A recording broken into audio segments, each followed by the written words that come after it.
Hello, everyone. A little spoilerific there in that opening shot.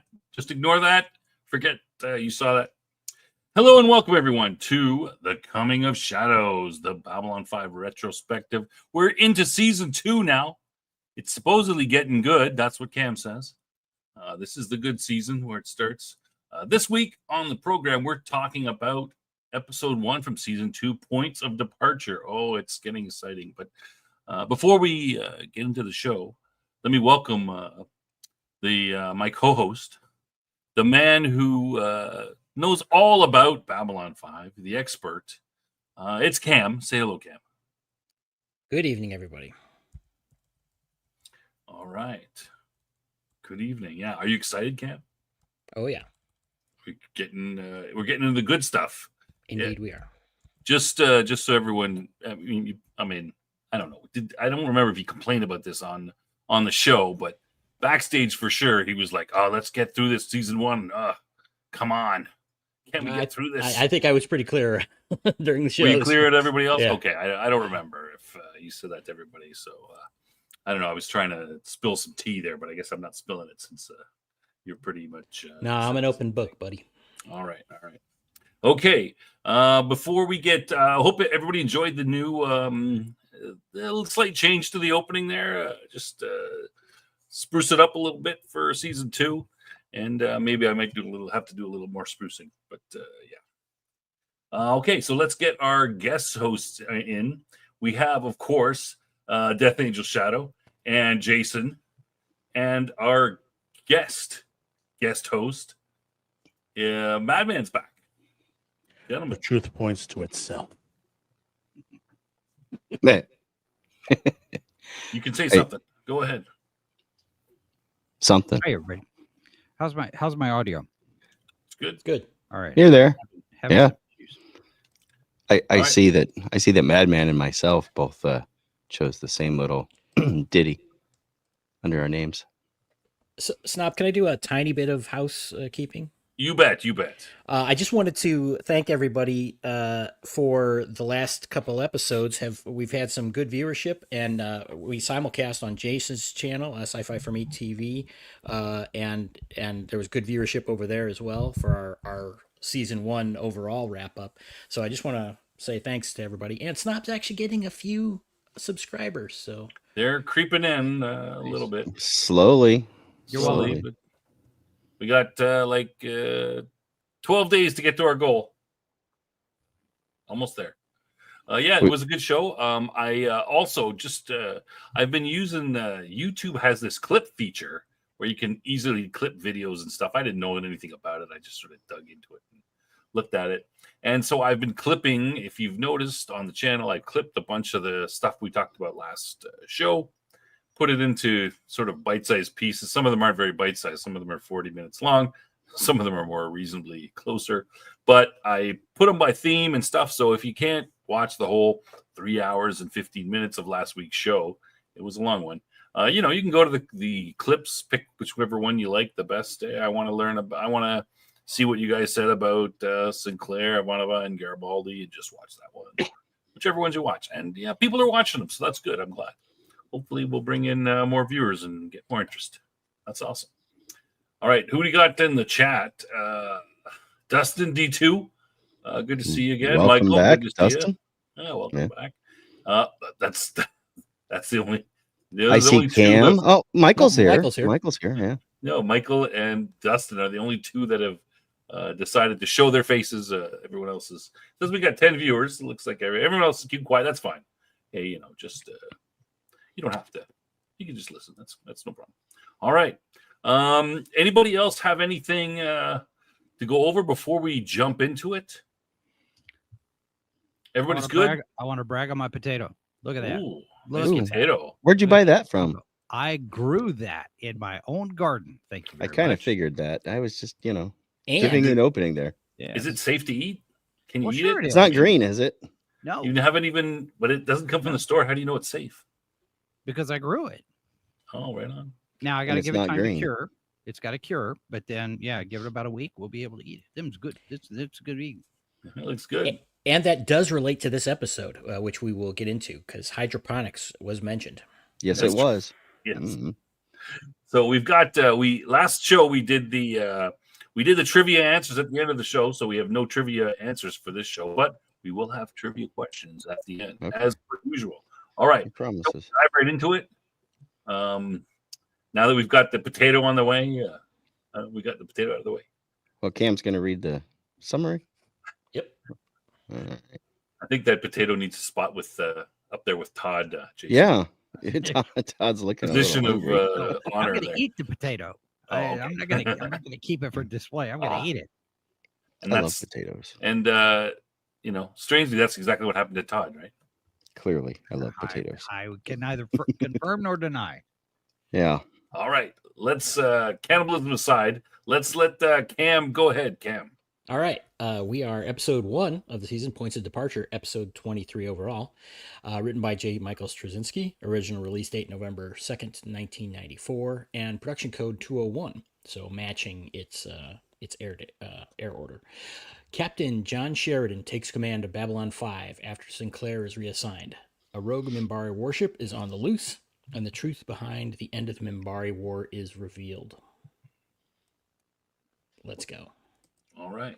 Let's So, go. we're gonna do the longer summary, a little bit different today. We're gonna try and do a quicker one. I think it's been getting too long. I don't like hearing myself talk so much, so we're gonna do a quicker summary and see how that goes. So just bear with me. I'm not gonna talk about everything that happens in the show, of course, but we'll get into that later, and people can talk on the chat and say, "Hey, you missed this. You missed this. You missed that. Whatever you want." All right. So, a little more detailed summary of the situation. As Cam mentioned, Captain Sheridan shows up. He's given the task of taking over command of Babylon 5. He arrives and settles in. We learn a bit about his background. His personality comes a little through when he's talking to Ivanova at the beginning, and we learn a little bit about his history with the Minbari. As that's going on as well, we have a Minbari that we don't know, whose name is Kalen.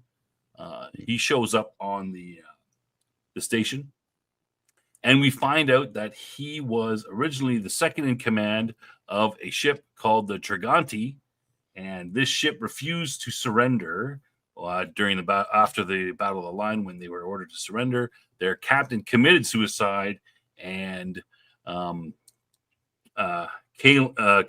took the ship, and they've disappeared, and they've been gone for somewhere close to 12 years. 12 years. Seen here and there. They are a rogue Minbari cruiser. So we get all that explained. Next, we have, as well, we have Kalain is ID'd by Hendron, who is another member of the Great Council who's come over to Babylon 5 to see what's up with Delenn, and I don't think he didn't really quite agree with Delenn going into her cocoon or whatever she's doing. Eventually, Kalain is captured. He attempts to he breaks into Delenn's quarters, and he's going to assassinate her, supposedly, but he doesn't shoot. He gets captured. Due to Sheridan thinking, hey, they said this and they said that, where would he go first? And that's sort of how they find him out there. So they find him there. He is then interrogated by Sheridan. Sheridan figures out there's something else going wrong. There's something else up. He could have killed Delenn easily, but he didn't. Something's not right. Could have killed them both. Yeah. Then the Triganti itself shows up, attacks, demands the return of Kalain, and launches fighters towards Babylon 5 on attack vectors. Kalain is then found dead. He's been taken into custody. He's then found dead, committed suicide.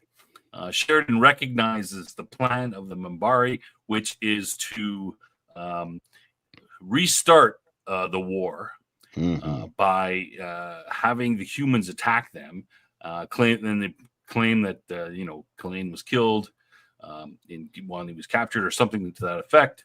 Have the humans shoot fire on their fighters, and he determines that because during the war they could not lock on to any Minbari ships, and these fighters they can lock onto him. So from that point, he refuses to fire.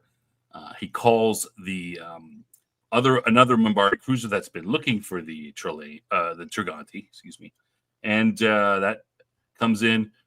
Cuts the Triganti tries to escape. It cuts the engines off of the Triganti so it can't escape. Orders them to prepare to be boarded, and they blow themselves up instead of being captured by their own people. And that's pretty much the end of the episode, except that we do see we cut to the cocoon in Delen's quarters, and there is something seemed to be coming out, something poking out of it, like it's trying to escape. Goo coming out. And that's pretty much the episode. Whoa, where do we start, man? I want to start. You want to start? Cam, one just real quick, Jason. Before we're gonna try to identify the A and B plots, or the plots first as a jumping off point, and then we'll go right to you. How about that? Okay. All right. Okay. All right. Okay. Fine. Can I mention this before we Changing start? it up on us, I know. All right. Can I mention this before we start? There's an error in this episode in the opening minutes. If you look in the background, when Sheridan turns around, when they introduce him, the ship's name's the Agamemnon. They accidentally use the Cortez serial number in the background on the main monitor screen. Ooh, deep lore. Ooh. All right. So this one, in terms of, the plots are pretty tightly woven together, but the way that I identify it, and you guys are free to discuss and disagree, is, Sheridan's arrival, the introduction of Sheridan, and, him taking command and kind of learning the basics of Babylon 5. And then the B plot is, basically the Minbari subplot with them, what's going on behind the scenes with them, and them trying to, start this war back up. And then, of course, the background, that we learn from them. Now, again, feel free to disagree, or if you see some other plots in there that I'm missing or whatever. I think there's more arcs than plots. Or than, normally there's an A plot and a B plot. This one, it's, as you said, very intertwined. Kind of difficult to, they're all now they're leaving arcs for a bunch of different things. Clearly, Sheridan coming in. I like how it opened up off of, where he was on the Manamanan ship. Yeah, Agamemnon. Yeah, because that's a word. But at any rate, but it was kind of interesting. You've definitely got something going on with, where we had seen before, with the plot of the military. I think even on Earth there's a couple of factions going on, and I think that became kind of apparent right off the bat. We see a general. Yeah, General Haig, right? How many times have we seen a general that was not being a little bit secretive, right?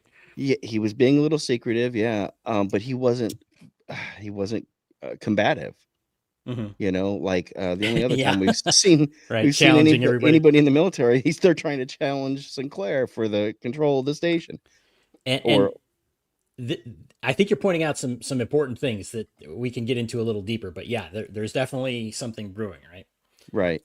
Yeah, I think it's obvious that they've changed their tune towards Babylon 5 for whatever reason. Right. Well, I'm going to keep on I'm going to mess up this whole season calling him Sinclair. I apologize for that in advance. Sheridan was the now deceased president's second pick, apparently, behind Sinclair, who we find out has been recalled back to Earth, and then suddenly, and mind you, we're only 8 days after the assassination. Right. So it's kind of like, oh, well, wow, they just, no time is, a week has passed, basically. Right. So. Okay, Jason, you had something you wanted to start with? Yeah, something. I mean, we talked about the new opener, but something that I've noticed throughout the entire episode was the improvement in the production design. I was going to go there And too. I don't know if season 2 on Prime is the remastered, updated version of the series, but the visual effects look better. They're baked better. The production design looks better. The lighting is a little bit more cinematic than the first season. First season was really flat, and it looks like you were on a high school stage instead of a space Right. station. And it's kind of sparsely Yeah, and populated. There's more people in the background, more extras. yeah, there's that. The color is a little bit richer. It's a little bit more intense. You see more people on More CNC. Yeah, and the the camera work is better. It just feels like overall it got a boost in budget, maybe. Like, oh, That's okay, this thing came in and oh, we got box lightener. Well, maybe we'll throw a little bit a little more money money. to it. Yeah. Everything looks like it's been improved. Even the Which, CGI to me looked yeah, better. the I CGI noticed that much right off the bat. Yeah, they still can't do explosions very well, No. but that's an artifact of Video Toaster and the particle generator they have. I Right. mean, it was like, oh, particles, that Ye- was explosions back then. Now, You know, remember, Jason, the company that made the video toaster, New tech. they merged into part of it merged into a special effects company and expanded from there, and was used for years in the industry itself. Well, there are still and- pieces of it that are out there still being used. Mhm. Yeah. You know, I agree with your general assessment there, Jason, and I think it comes across. You were talking specifically about production value, but I think it comes across the board. And we can get into all these details, but the writing, the performances, the plot, and the way they're dealing with things. Even the doctor was better. Yeah, I think this was. It's like summer vacation happened, and they were like, "Hey, we're gonna get down to business now." Did they body double him? What's going on here? Different guy. Maybe he took a little. Maybe he took some acting lessons? Acting lessons in between seasons. I don't know, but Well, I mean, he didn't have very much to do in this Ouch. one. No, but he was But still much he's- more personable. Well, I think he Less was more. cold. He's more invested in his character. It feels like. Maybe. Yeah, Yeah. Green Girl Second mentions season. there, Boxleitner elevated things. I think it's true. Okay, I think let me interrupt for a sec. Why do you say Boxleitner elevated things? I mean, I agree that everything's been elevated. I agree with every of the points made, but why do you think he would? Because Boxleitner, for all that Michael O'Hare may have talent and could have been the best in the world, the fact that he was going through the mental difficulties that he was doing, that made it difficult for people to work with him on set. That factors into it, but also it's Bruce Boxleitner. I mean, this is by now he's done Tron, he's done Scarecrow and Mrs. King, he's done Bring 'Em Back Alive. He's a recognizable name. Yeah. And you bring him in as the lead. It's like having Scott Bakula as your lead for Enterprise. They're like, whoa, they got Scott Bakula. Well, and he just slid into place like almost effortlessly. And I mean, okay, he had a lot of scenes with Ivanova, right? Yeah. My opinion of Ivanova just leapt, in this episode. Did she go up a few pegs? Yes, I because was thinking she wasn't a caricature. She was like actually having human conversations, right? Yeah. And they were mostly with Boxleitner or Sheridan. Yeah. What do you guys think? I mean, do you agree? No, I literally, you were kind of. I was thinking remember about at this time, point, as far as scripting and how everything was producing forward, as far as JMS, we're in a trap door. Technically, this part of the scripts and everything going forward shouldn't have happened, but because of the departure of Sinclair, JMS had to change things around, and it was for the better. It worked out. And these trap doors don't work, or sometimes they sort of work, but in the case of JMS, it worked beautifully. Okay, can I throw in a quick anecdote here about in this episode? And again, we could talk about all of it, and I won't. But so much information came. I mean, they tied up so many things. And again, I think you're right, Madman, that this is a direct result of the trapdoor thing. It's like all this stuff that was kind of floating out there, and he was like piecemealing it. It's like the realization came due to what happened, and they're like, okay, we got to just deal with this, and they dealt with it beautifully in this episode. All the Minbari stuff. It's like we're not jacking around anymore. We're actually getting to a story. There's a friend of mine who used to love watching Vampire Diaries. God knows why, but she did, and it was. She used to talk about how it's like, oh, they have these things that seem like it's going to be a big storyline, and they're just like, nope, they just dealt with it right away, and it kind of became a running joke, and that's what this episode felt like. It's like, oh, all these things floating out, suddenly they're just like, nope, we're just telling you what it is. Here we go. Well, and there was that info dump. There was that moment, and I'm sure we'll get into it, where Lanier is finally like, okay, I just got to level with you. This is what I'm supposed to tell you, and blah blah blah blah blah blah blah blah. Right. And this Well, this and ep- that's paying off. That's paying off from the season finale where Right. Delenn tells Lanier, "Okay, you're going to have to tell him because he's not here for me to tell him, and I got to do this cocoon thing." yeah. So there's a thread there that had to be picked up. Now, whether it's the same piece of information pre and post trapdoor, that's a question. Yeah. But I I would imagine it's probably the same because Straczynski's got the overall 5-year plan of what was originally supposed to happen. Yeah, and Madman, you could probably comment on this better, but I think it was compressed. I can comment on it, but it will give a lot away. Okay. Some things are supposed to be, and some things that are not supposed to be from the original script itself. Yeah, I imagine Sheridan didn't exist really, or at least not in this form. No, there is there is no Sheridan. Right. The trapdoor is the Sheridan character. Right. Yeah. And they brought him in and introduced him, in my opinion, very well. What do you guys think? Do you think that Well, like I said, I loved that he started off on a ship, and they're there. Obviously, the ship is out there fighting pirates or whatever raiders. Right. And okay, well, we'll be back, if you ever have a problem, and so on and so forth. And then Gold Channel right off the bat, and it's this general. Well, it adds to the world building.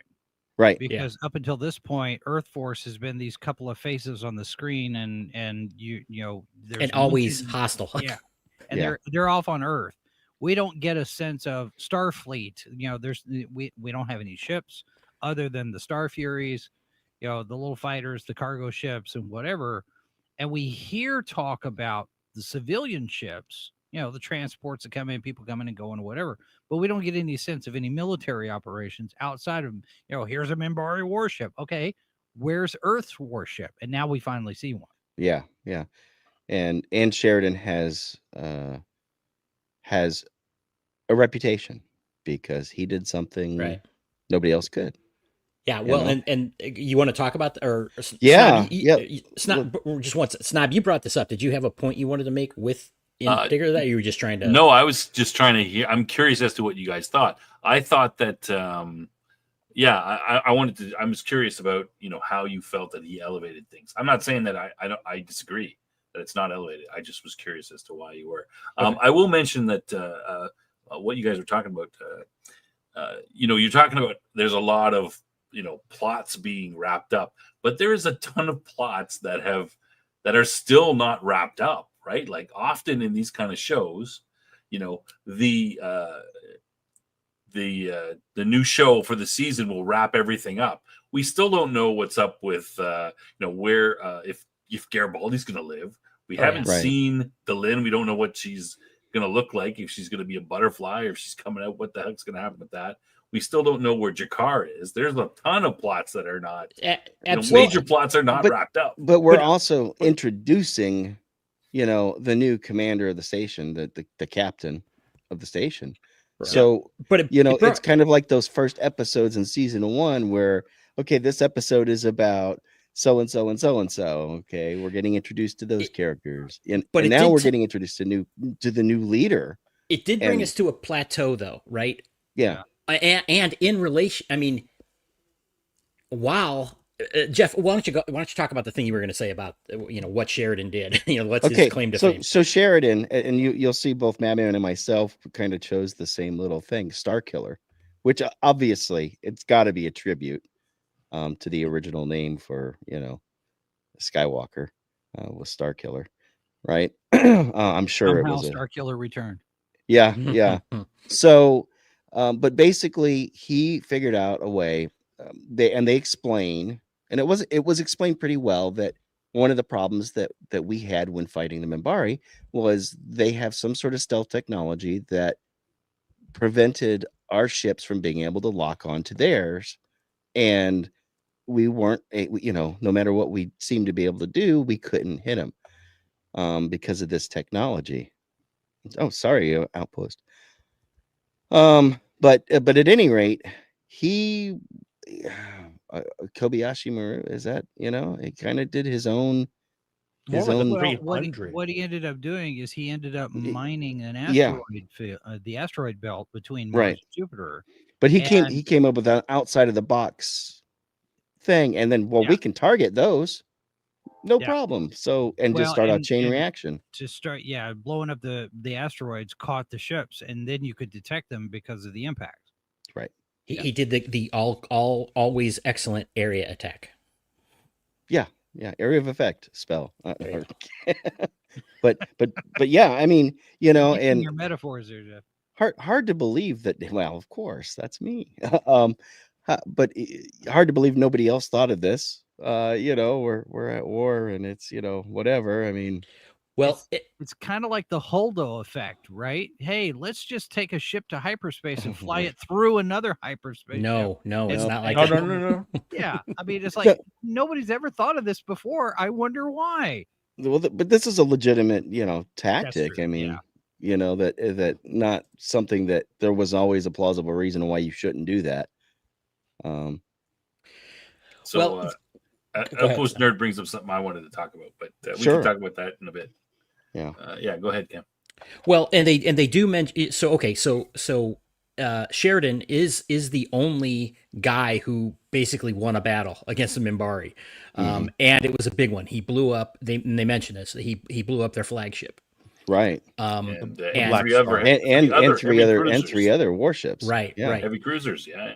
Yeah, and it was they kind of summarize this very briefly. Actually, spoilers, there is a much deeper exploration of that, which is really cool to see. I think it's in one of the movies, actually. In the beginning. Yeah. Where they show that, and so that's a fun. I mean, it's not a spoiler because we already saw it, but it's just you get more. But so, and they mentioned this back. Yvonne Haig, or I should say, Sheridan brings it up himself. He's like, well, "Why are you sending me? This is going to be a problem for them, right?" He And, knows. He's pointed out. Right, and then Ivanova, is aware of it as well, and kind of discusses it with him, and Sheridan talks about it himself, and he's like, I'm not going to apologize for for being the only, for our only victory, so it's they're setting up that kind of good tension, I think. Well, Go ahead. I was gonna say, and they also, whereas Sinclair had a prior relationship with Garibaldi, now we're saying, okay, Sheridan has a prior relationship with Ivanova. Yeah. So maybe that's why her character kind of, now we're uplifting her character a little bit from being the cold, stale. It was such a world. I mean, am I wrong? It was a world of difference. Noticeable. Like I said, I literally was going, I wonder what Cam's going to say about this. Every time I'd see her, it just seems like and was a little happier about she was, something, She was well utilized also in the script, to bring out this information about Sheridan, right?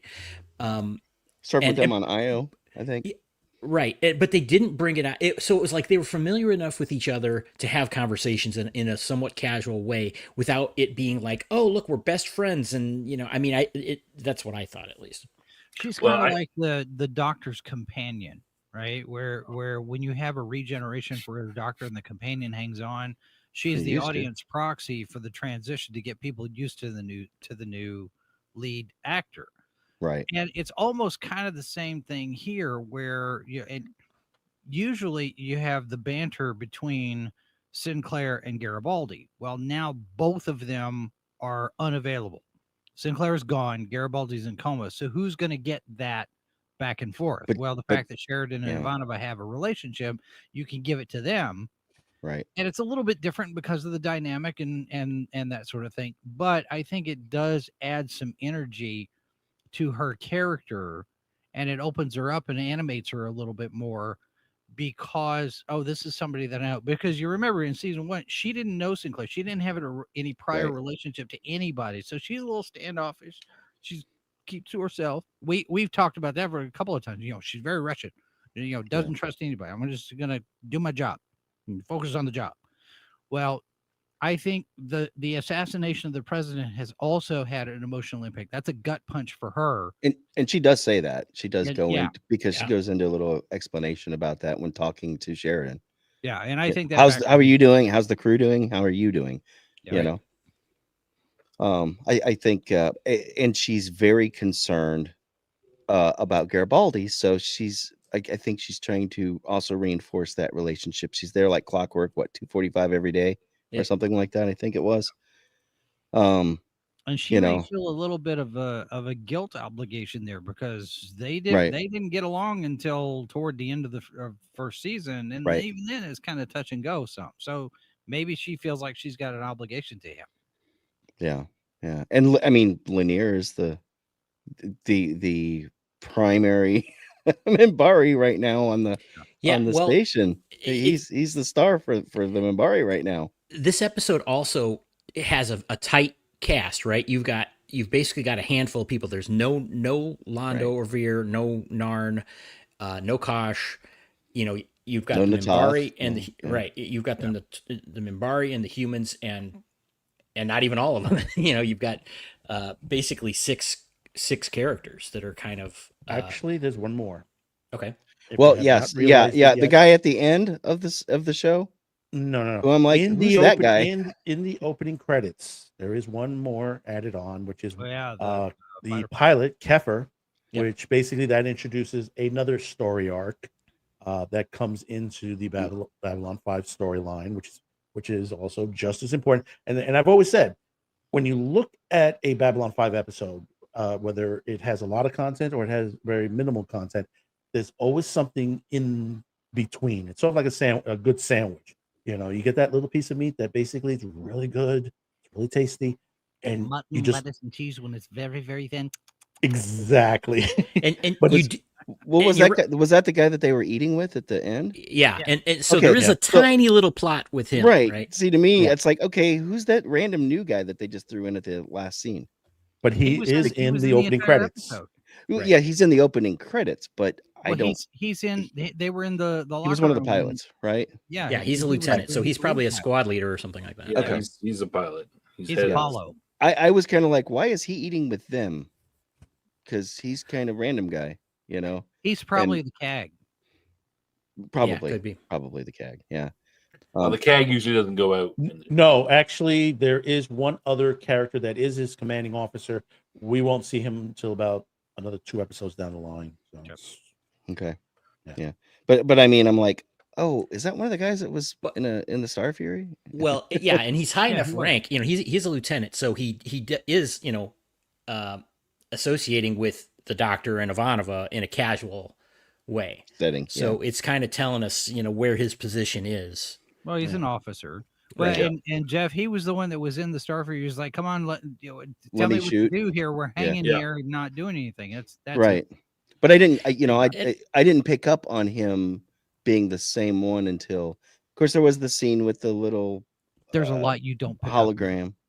Yeah. What? Hey, letters from hey home. Now. Whoa, hey. Wait, what? What? When did that happen? He says. The letter from home was kind of neat. Was he in that scene? The letter from home scene? That was him. That was him.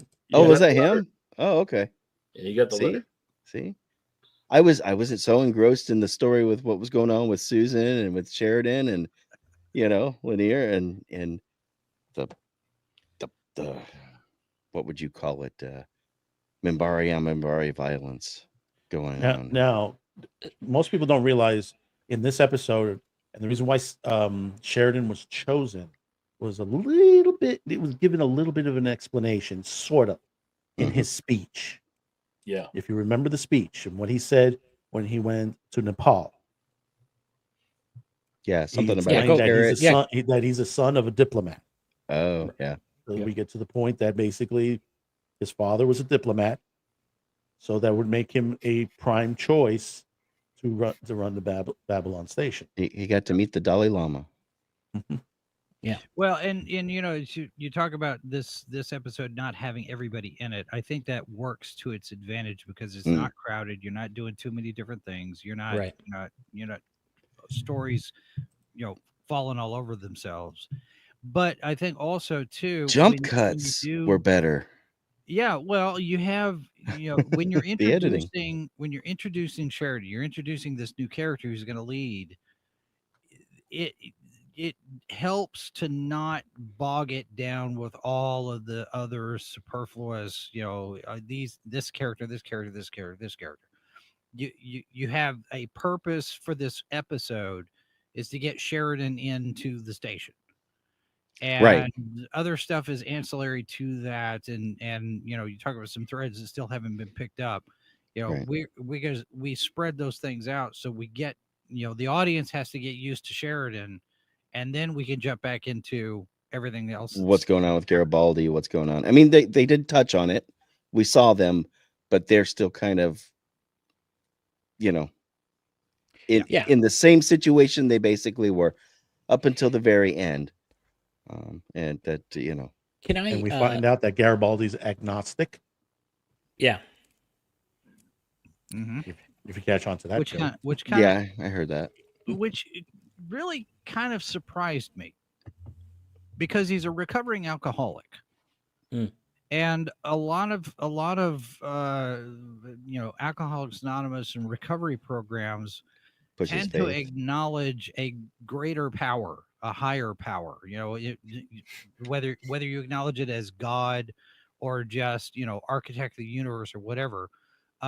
Recovery programs tend to have a recognition of a spiritual aspect. So it kind of surprised me that Garibaldi was agnostic. Well, agnostic doesn't mean atheist. No, but Gnosticism generally tends to concentrate on the intellectual rather than the spiritual. And I don't know that the agnostics are religious so much, if that makes sense. Yeah. Well, if we go back to season 1 of that episode where they're doing all the religions and Sinclair's introducing all the religions of Earth, and you see the whole line of people standing there, and he's like, all these religions still exist in this Babylon 5 universe. Yeah. There is no changes on there. They might have some tweaks here and there, but they mostly still do exist. Yeah. Can I? I was gonna say Yum Yum had a point about that. Go ahead if you want to. I was gonna say Garibaldi rolled his eyes at the religious festival and the guy hunting the Grail. So yeah, I guess to me an agnostic is somebody who believes there may be something out there, but don't think anybody's figured it out or hasn't figured it out for themselves yet. Maybe what they believe. So the potential's there. There may be something. There might be nothing. That's the way. So that kind of fit with the way Susan said, "Well, I'll say a half prayer for him."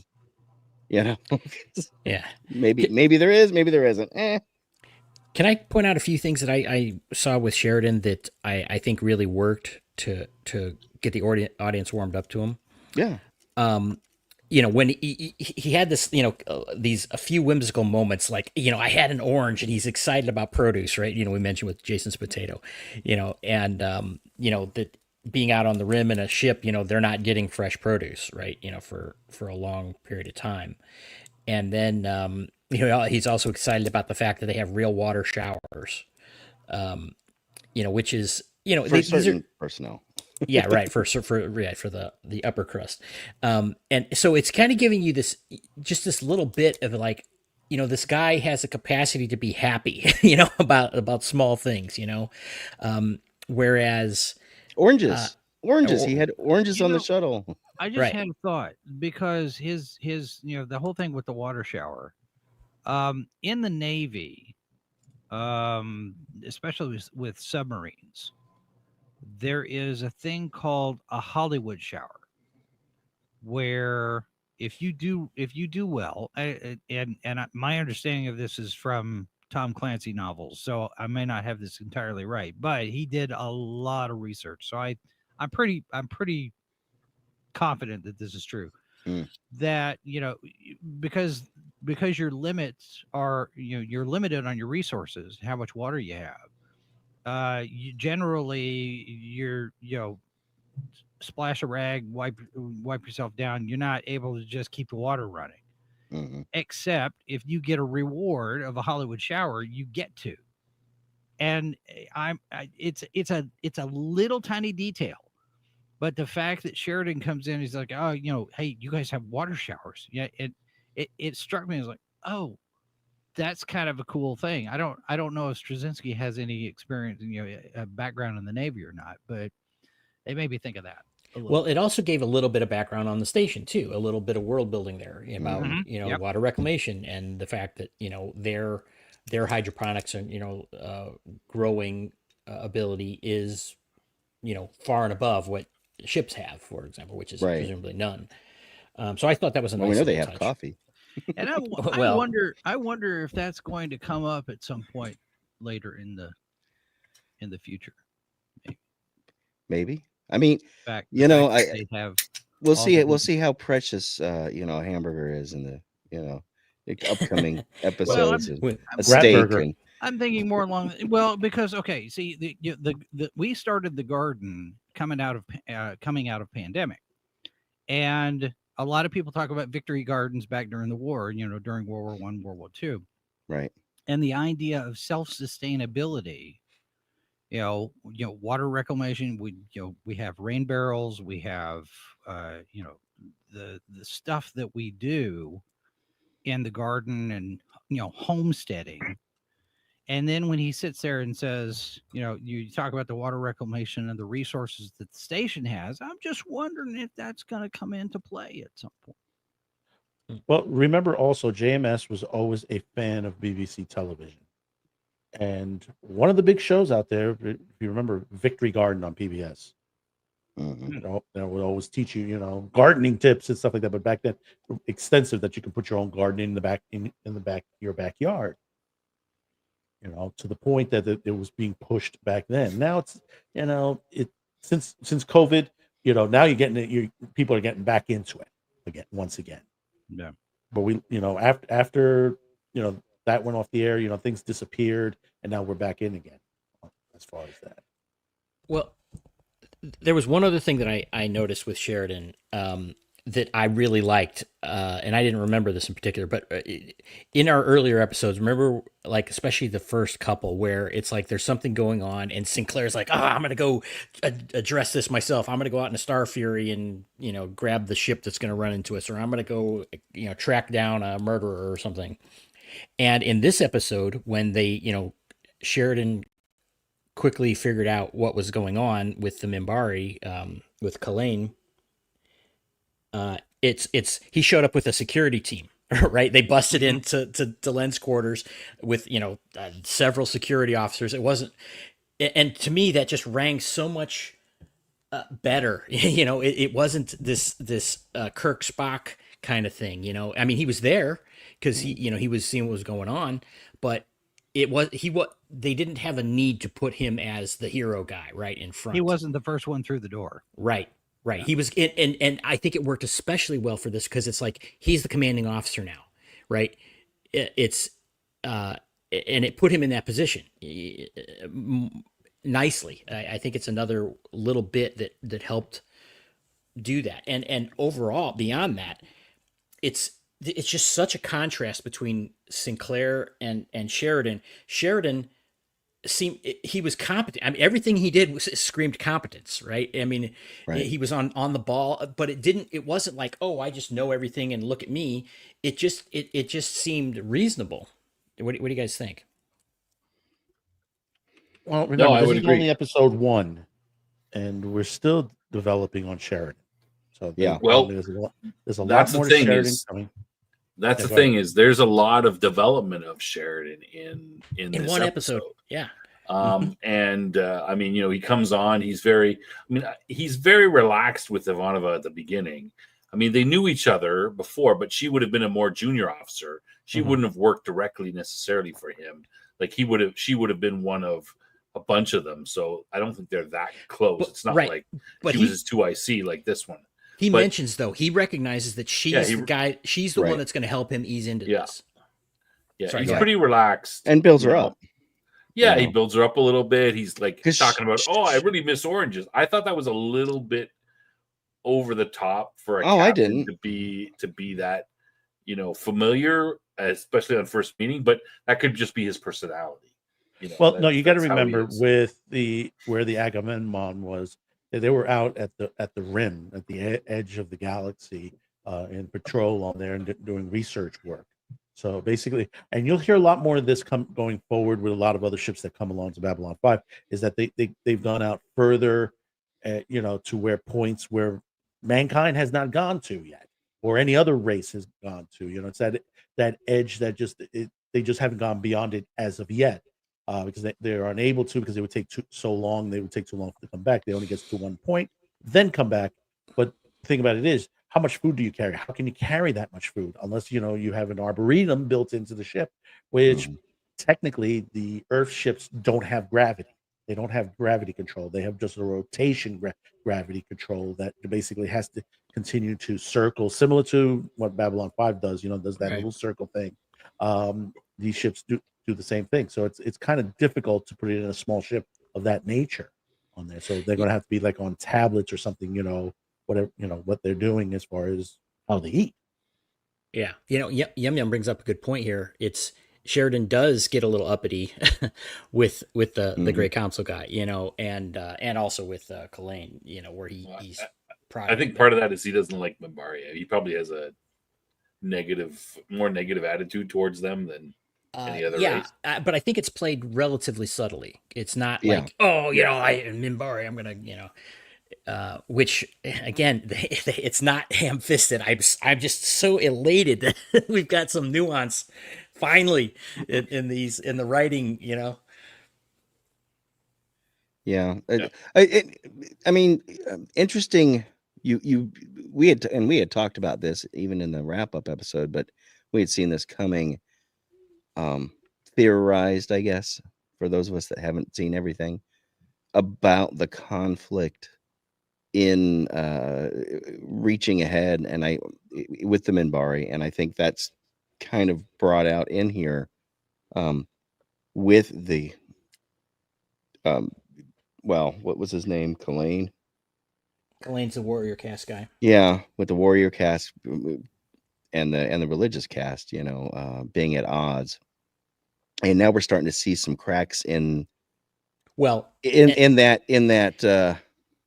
veneer. you're starting to. It's not just between the casts either. It's the Grey Council versus everyone else too. Right. Where it's like, they're kind of distant. They're a distant leadership body that doesn't seem to connect well with everyone else. Or at least there's hints of that. There's also a contrast, I should say, between the Trigati, how the Trigati is viewed by the Minbari, and in the first season, that general that got paraded around after he was dead.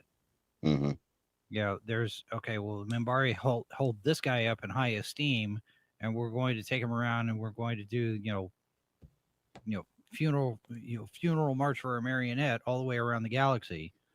Right. And the Trigati, which is supposedly this great warship, the captain dies and they go into exile. You have expecting them to say Kapla today is a dated time. Yeah, well, and when the other Minbari warship shows up to deal with Trigati, even there's not the same kind of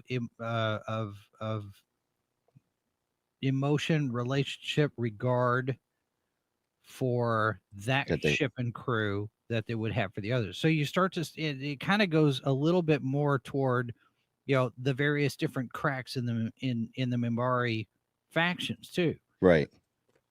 That maybe there's a little trouble in paradise. Well, Yeah. but they do mention that they considered them heroes, though, or at least Right. the captains. Right. Because, even though they, I guess you could say committed seppuku or something like that. Yeah, but that- we're that only was- getting it from the point of view of another from their casts. We're not getting Yes. from what the was that religious from their thinks. cast, or was that from? That's that was the the other one of ship the- was military. It Military's was warrior cast. Yeah. warrior Well, cast. that's true. Yeah. Yeah. But Yeah, but we- even the religious cast fellow was, and I didn't catch his name. The one that got And run. he got accosted by Colleen early on. Remember, they've been hinting this on since the pilot movie. If you Yeah, remember the yeah, pilot but there was- movie and who the assassin was, and Yeah. basically it's the Yeah, point warrior that cast. it's warrior cast, and he was trying to kill Kosh. I to that see point. the Minbari as having a sort of a Japanese sense of honor. So Right. even though they're sent, that one the cruiser has orders to to stop take him. them, Yeah, and they have to follow their orders, but they still respect what they've done. they mourn the dead. Refuse their to dead. surrender, but they can't carry on the war. But Well, and There's that- nothing that- but wrong, so they're honor going to and do. death. Yeah, well, and right, and which is exactly what that was the message they sent. The 47 Ronin kind of. Yeah. Yeah. Well, and Sits me their out of their it. outfits are reminiscent of samurai armor a little bit too. Yeah, Yeah, The warrior cast, I that's mean. true. Well, I actually, mean- all the Minbari are. The other robes that the religious cast wear are kind of kimono like. Yeah, Yeah. they've got a bit of that. yeah. Do we want to talk about kind of wrap up that story? The whole Minbari attack storyline here. Because I mean, you mentioned it that they the Trigati does show up and tries to instigate an attack, and Sheridan. This might be a little too competent. That he's able to See through it, see through the plan. But but I guess they do backfill it enough because it's like, yeah, we know that we can't.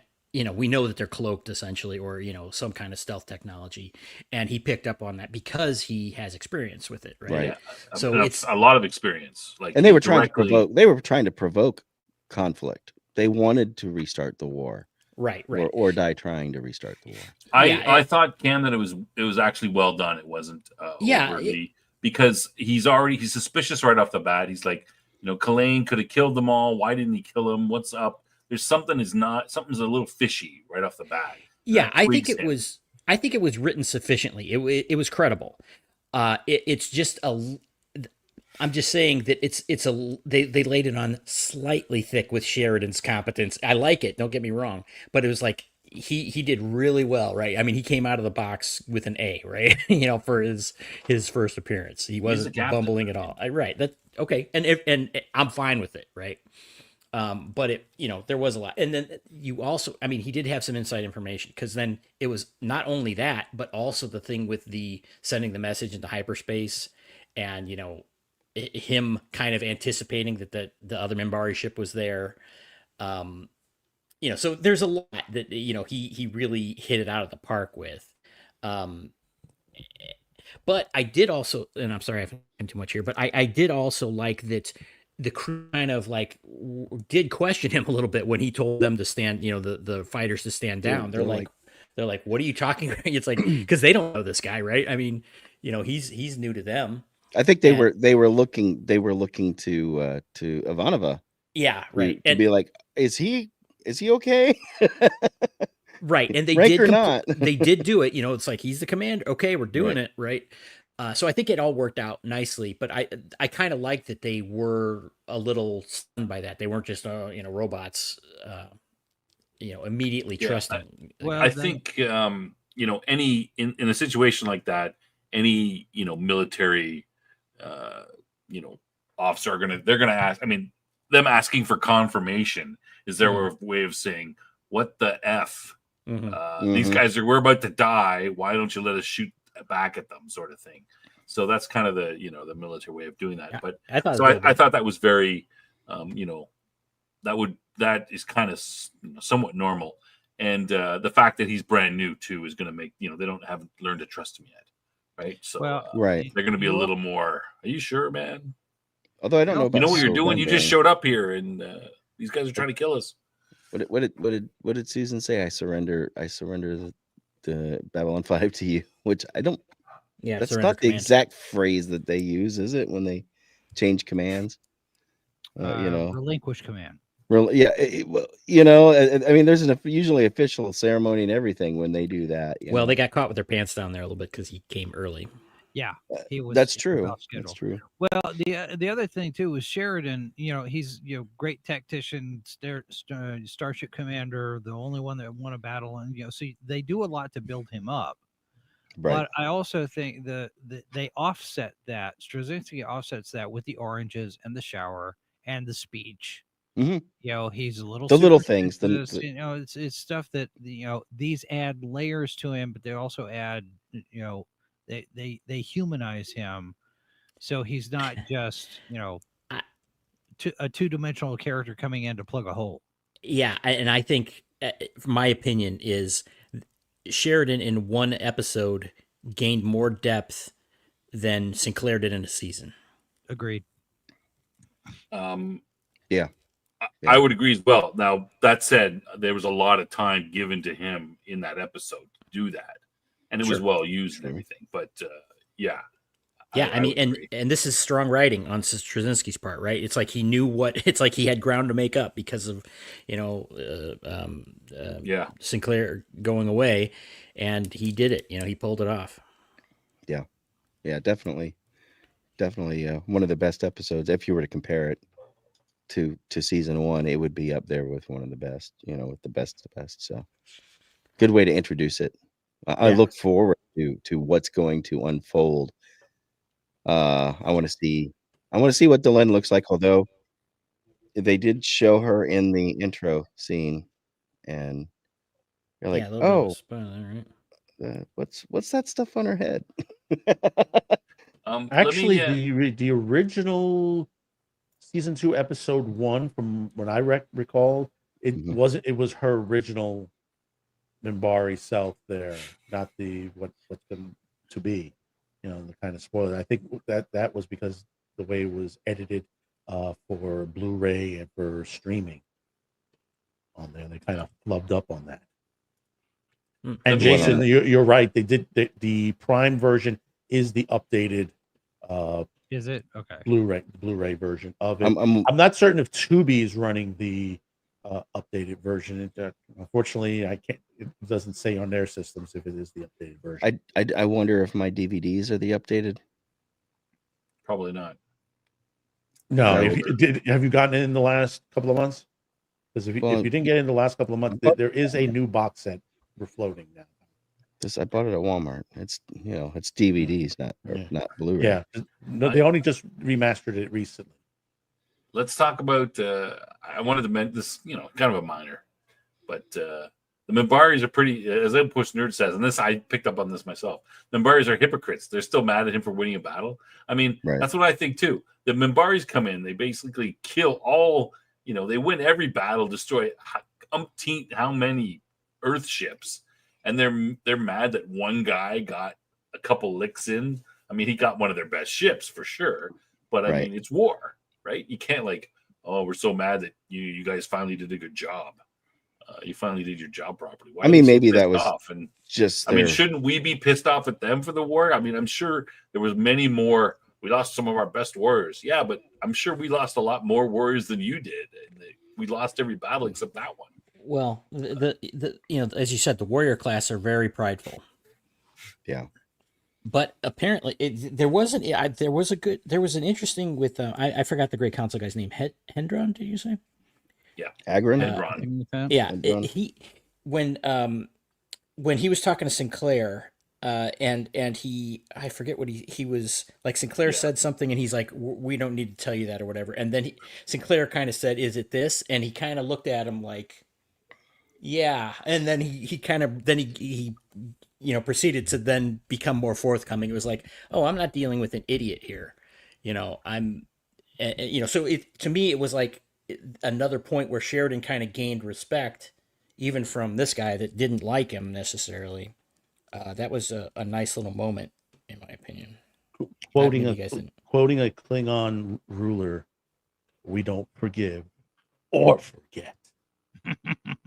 Thing from the, You gotta- from the but you gotta Minbari. say with the I just think eyes. you got you're in a war. You got nothing to be pissed off because the other guy finally did something right. Like you Mhm. won every battle, and now you're hey, we're pissed off that you won one. Like, Yeah, I mean, yeah, we won. This guy won can't one, hold so it you're against mad. You're mad at him because Yeah. he figured out, yeah. yeah. Should I be mad at you because you won every other battle? You Like, killed what, way more of my hundreds of guys. thousands of my warriors. Yeah, and My we're best gonna be warriors? we're not holding a grudge. Maybe you guys should get over it, right? Like, it's a little bit, especially the war. Like, again, I don't know what I think the Minbari, they seem to be based on a Japanese style culture, but Yeah. if they're warriors, losing battles is part of being a warrior. You shouldn't, Well, it's you don't honorable really to die hold- that way in you battle, don't, you right? shouldn't be holding it against your enemy. When you're, we're gonna be pissed at you forever. I mean, Yeah. Well, Well, and they did have a name anyway. for him, and the name was Star Killer. That's what he was. They nicknamed him Star Killer because it was Remember- the Black remember the Star was the Minbari name of were- the ship. Yeah, remember the Minbari were in the war were on a rampage. yeah. And, Yes, yes, you know, Weatherman, it is. and they were in a rampage, and suddenly they just stopped. Yeah. And the Well- way and the way it was said on this episode, it's like the Great Council didn't tell everybody. Yeah, they always keep things to themselves, and they didn't tell the Warrior Cast Let's why dive. the war was over. okay, Let's but- dive but- into that in All right, in but- full in a second. that But is just an before important about thing. that, before you get into that, I mean, I agree. But then the Minbari warrior cast shouldn't be mad at Sheridan for doing his job. They should be mad at the Great Council, which they are as well. But you don't take it out on Sheridan was doing his job just like they were doing their job killing humans. Well, He's doing his job killing Minbari. I think you might be overplaying it a little bit. He's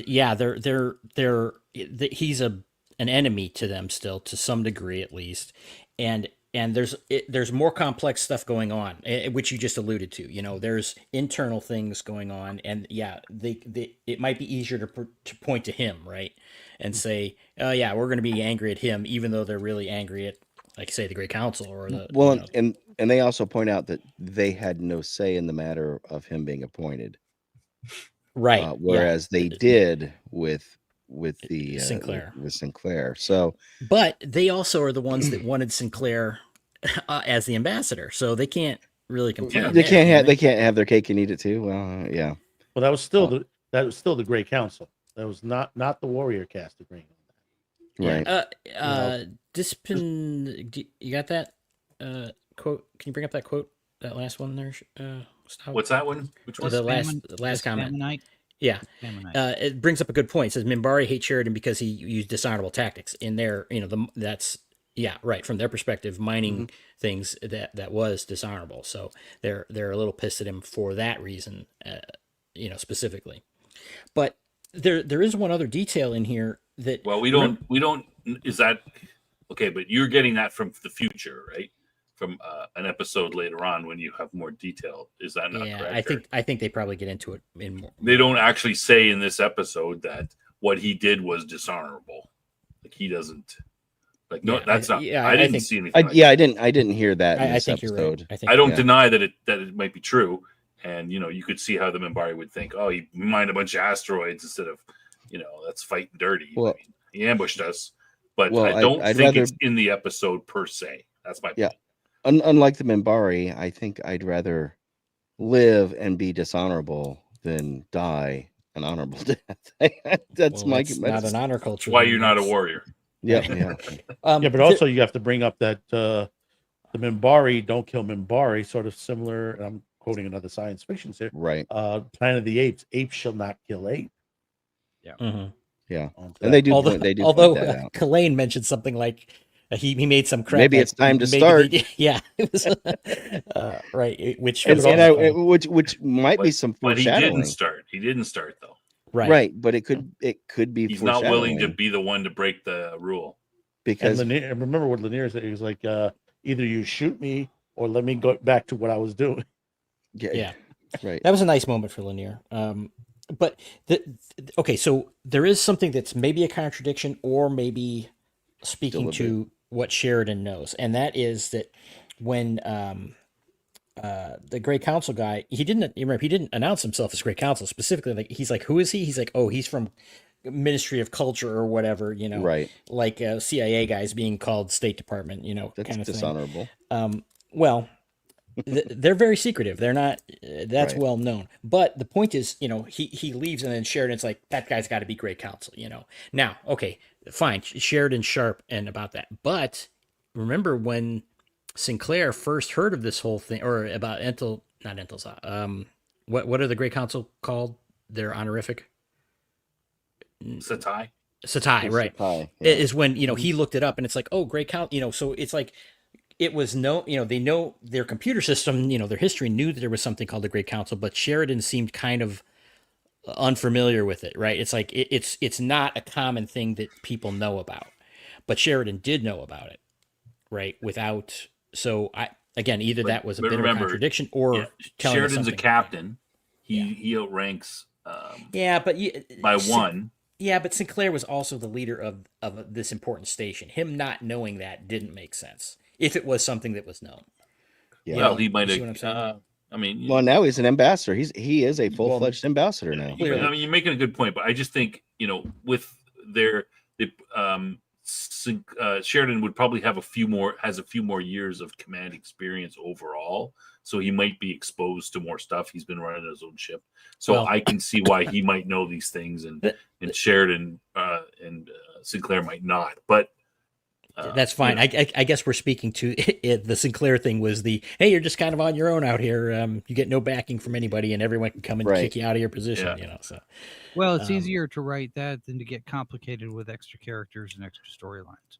Yeah, maybe it's a weakness in the writing for that first season. They did point out that he had read the reports from the station. Okay, so it's very possible that he had. Learned about the words Satai and elite and stuff like that, in some of Sheridan's reports. Yeah. Or Sinclair's reports, rather. Yeah, Sheridan probably learned about them. And a lot of the other, minutia conflicts between, I'm sure we'll see soon. The chat disagrees with me. They think that that's knowing something and hearing rumors. Yeah. And that's okay. I think it was reasonable the way they presented it. I don't think it was strange. It's just something that I found notable. But I even think that the fact that there is a Great Council would have probably been in one of those reports. Clearly it was in. Sinclair looked it up, and it was in the computer, so it wasn't. There was one entry, unknown, as I recall. One entry for Satai. The Satai thing, as this. I can't pronounce it. Yeah. So. The name was. This might be. You might be correct about that. Yeah. With the two, not that it applied to them. Well, and it was nice. Somebody pointed out it was nice to see a female elite that was acting as a commander, even if she did blow the ship up in the end. But well, are we ready to get into the big reveal, the real meat of the story? You bet. Sure. Yeah. All right. Well, I'll just introduce it, and you guys can take off with it. And that is Lanier, after kind of dismissing Sheridan politely, comes and apologizes and says, "We got to talk." I guess he kind of got his back on track because he was in a tense situation, of course, and everything. And he comes and goes to Sheridan and Ivanova and spills the beans on a lot, and we get a significant flashback with the Battle of the Line, right, and the Great Council, and he's laying it out there. So, who wants to? Well, we find out that first of all, Sinclair was not the only one that was ever taken on board. Right, that was a great point, and that they had been testing others, and they kept on over and over finding what they believe, and this is something that Cam, you kind of had spoiled or a little bit spoiled. I alluded to it. Yeah, yeah. Well, I think you said it. Well, because Someone it's just said a it huge thing. last episode. This is a huge thing. Right. And what it is the Minbari believe, we've seen their reverence for the soul, and that with one of the early episodes with the was it Deathwalker or whatever, Soul Hunter. or Soul Hunter.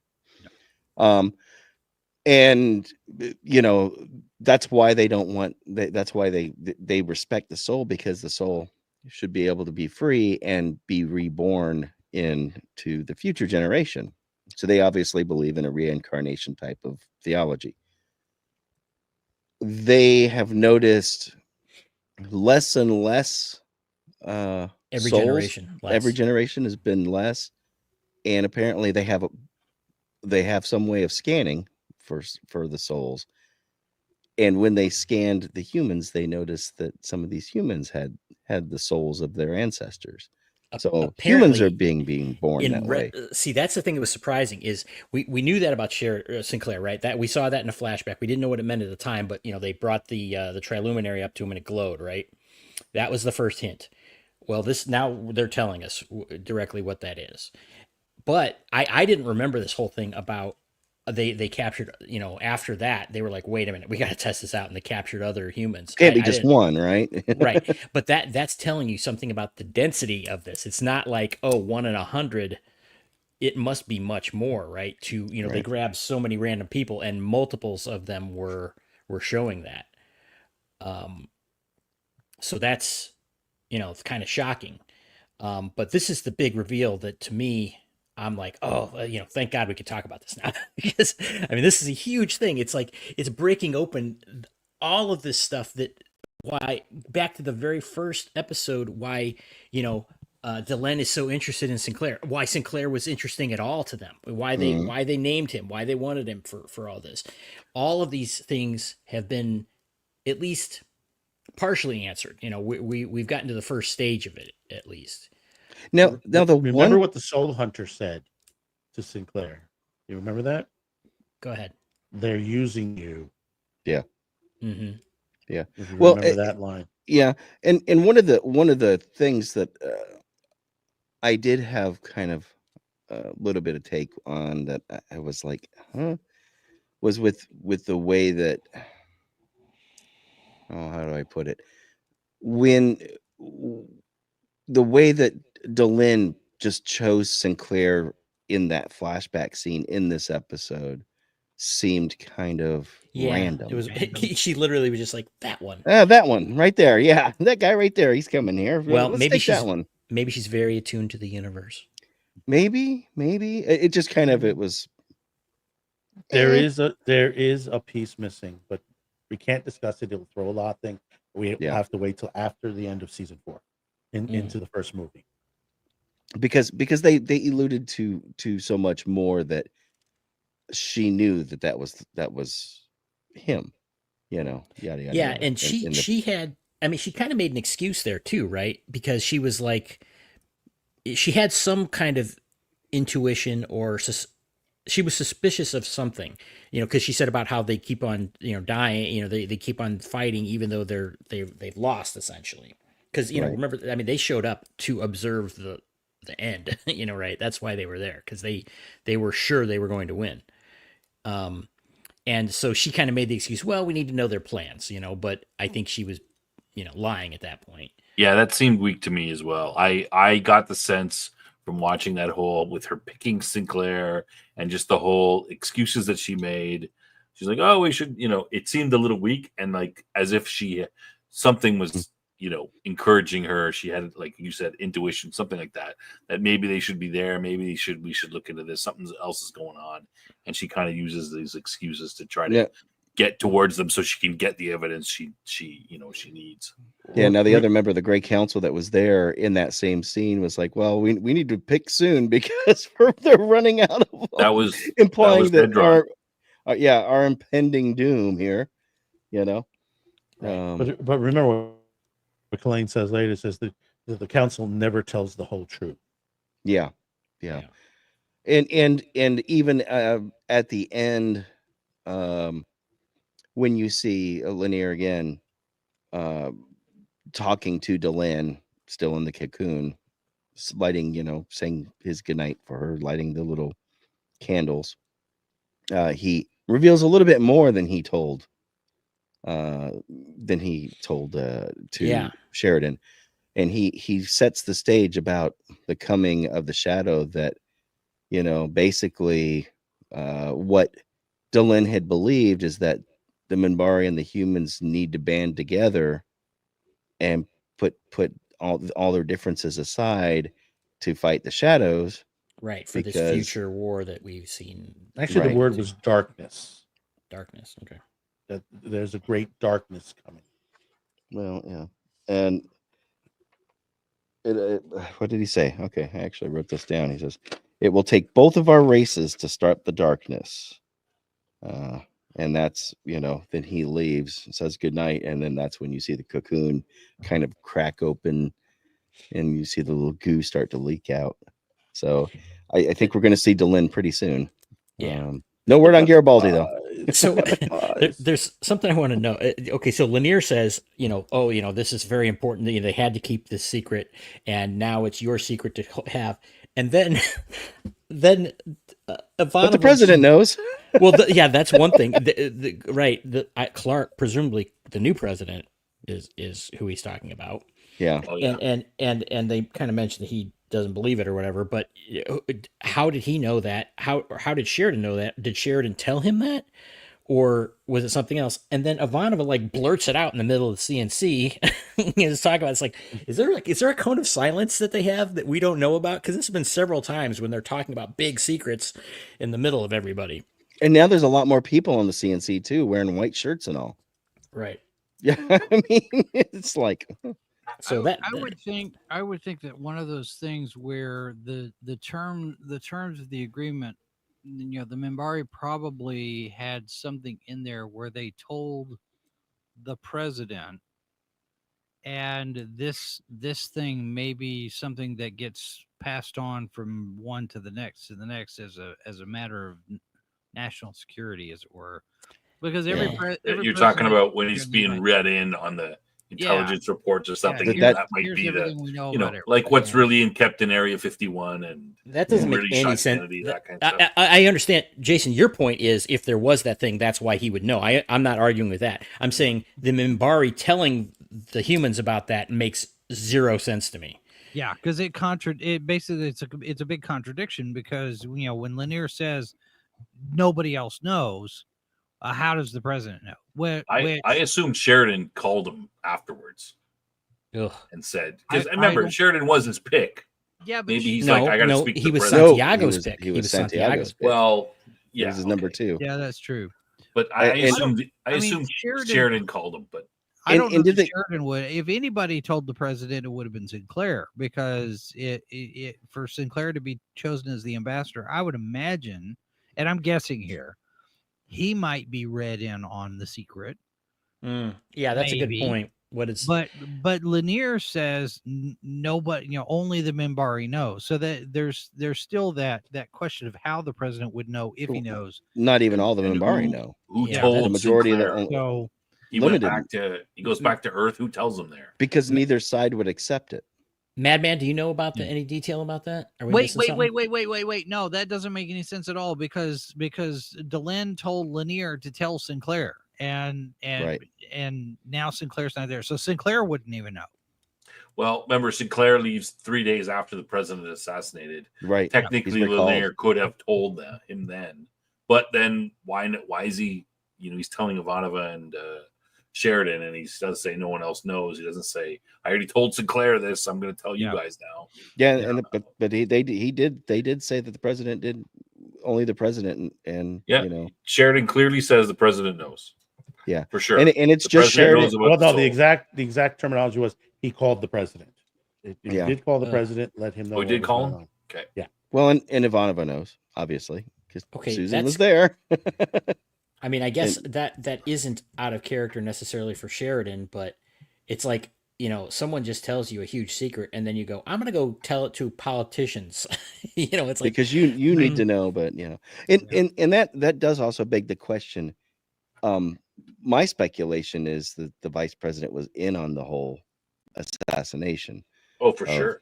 and kind of a I think he was in Lyndon on it. Johnson type, with the Kennedy thing. Um, Yeah.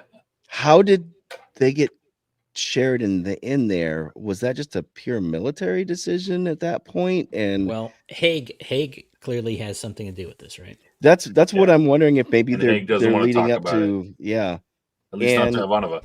and Sheridan was not very it's almost like you wonder if the president's been briefed on this, and Well, and Sheridan does question this at the end, when he's talking again to Ivanova. He's like, was this my fault? Am I the right guy? I mean, he was initially like, yeah, I'm in. This sounds like a great assignment. He even says that.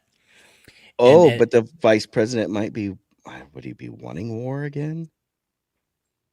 I don't know. mean, I if he's don't. part of that faction, if the vice president now president of the Earth Alliance is one of those that's trying to get rid of the alien influence. Well, they did have that, and when he was sworn in, he was immediately went to the whole Earth First thing, right? Yes. Right. Trying to So quell the we know that. yeah. But I think Sheridan maybe doesn't these are necessarily- more little seeds for the upcoming for this season. And For Earth the First doesn't mean development. war with Membar. It just means No, it just Earth means First. it was a change in policy between Right. Santiago and him, Yeah. and it was clearly, it's a fairly popular sentiment on Earth because there are political movements about that, and it's in the news, kind of thing about maybe we should not be entangled with the aliens so much, kind of thing. Yeah, it Right. seems fairly evenly split on Earth about the whole. And maybe he was on board with the tactic that, hey, we throw this guy in here, maybe he'll start something, and But they'll destroy Babylon 5, and I'll hope for the future is shot, and we can go back to being an isolationist planet. And yeah, I think it's interesting. They did comment. Didn't he comment that Clark didn't buy it, or it's like he didn't care about it, or it's like this is nonsense kind of thing about the souls? It's basically, they were saying that it's kind of nonsense. You have to remember where this is coming from. Also, that there were other alien races says, oh yeah, you're part of our race, and this and that. You always hear the things in passing in the you hear it over and over again, so it's kind of like the Centauri did that, right? Yeah. And were the Centauri one of the first groups that we encountered? Yes. Yeah. So, and they tried to scam us a bit. Yeah. Oh yeah, you might be our 14th cousins off of the. We thought we were beta 12. You were beta 9. Yeah. I mean, I think it's we pretty were close. It's understandable that someone who doesn't believe in your religion is going to be very skeptical about your religious beliefs. Yeah, that's true. Who so knows the if Clark Minbari even have believes? this, Clark this might not even soul believe thing. there is a soul. Yeah, and then the humans are like, yeah, whatever, your crazy religion, whatever it is. Yeah. So you can understand that why they would. Yeah, I can understand him not believing it, but it's the fact that if this is such a closely guarded secret, then it surely isn't anymore, right? Yeah, but even he might not think. The president might think it's too silly to even talk about. Like, it doesn't really affect us anyway. We need to do what we need to do. Who cares if a bunch of Minbari think this crazy stuff? But right?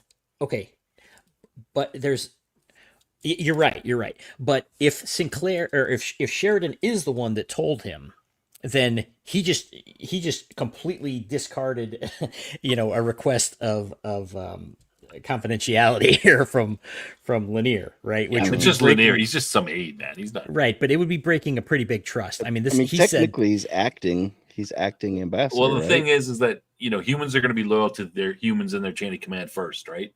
Like just because some other foreign government tells you something, you're like, okay, no, I'll keep it a secret, and then you pass it on, right? Well, and at this point, Susan has some, Susan knows him, but this other guy. I'm saying if you just heard he's rando dude, right? What you're missing here is what Hedron said to Lanier. He says, when the moment's right, you need to tell the humans. You ain't telling Sheridan. You ain't telling Ivanova. You're telling the humans. Yeah. They need to Well, be prepared. but Lanier didn't say, go ahead and tell everybody. He said, now He- this is your secret to keep. Yeah. Well, yeah, he and it's a probably little has bit orders from Delenn also too. right. So maybe he's at conflict because he was told by one to tell the humans, but also by Delenn to keep it limited in scope. Maybe Yeah. I'm just saying that if, again, I can see it's a that little bit of it, contrarian, you know. I can see Sheridan being like, yeah, he's a military guy. He's going to follow the chain of command. And everything. That's Right. fine. That characterization isn't the problem. But if someone just dropped on me, here, I just told you a secret that, if true, is relating to the existence of your everybody, you might want to think about that for a little bit of time before you instantly go and, it would, I'm saying that says something about Sheridan's character. It maybe in this case, he isn't very, he's not contemplating it. Complacent or Yeah. There could be some truth to that, but I think that, Sheridan is a senior military officer. He's a captain. I mean, he's going to report to his chain of command. This isn't something that you keep secret. A foreign government gives you some, this big piece of information, which could greatly affect the way that they act towards your government. You're going to want to pass that along. Hey, guess what? The Minbari think this crazy thing, and that, we could use that to our advantage, and that might explain why they do what they do. I mean, your government is going to want that. And, if you don't tell them and they find out later, you're going to pay a price for that. What? You didn't tell us this? This is huge. Right? Yeah. And to answer Outpost Nerd, I wasn't talking about Sheridan being some random guy to Susan. I knew that they had served together on IO. I was talking about, Susan and Lanier know each other. Sheridan and Lanier have no relationship. And Susan also knows what's been going on. Guy. That there's some strange stuff going on, right? She was a party to all of this whole thing, the several plots that they have seen kind of come through and indications of weird things. Right. And, I mean, Sheridan could have just went and said, hey, you just called the president, which of course is a little strange because you could never get through to the president previously. I guess captain is the level you can do that. But you would think that she, again, based on the relationship they quickly established between them, that she might say, you know what, by the way, there's some other stuff I probably need to tell you. Well, and it might not be necessarily the fact that Sheridan's a captain, but Sheridan is Sheridan. Yeah. Also, Sheridan is not handpicked by the Minbari, right? True. Sinclair is seen as the Minbari pick because they basically vetoed everybody till they got to him.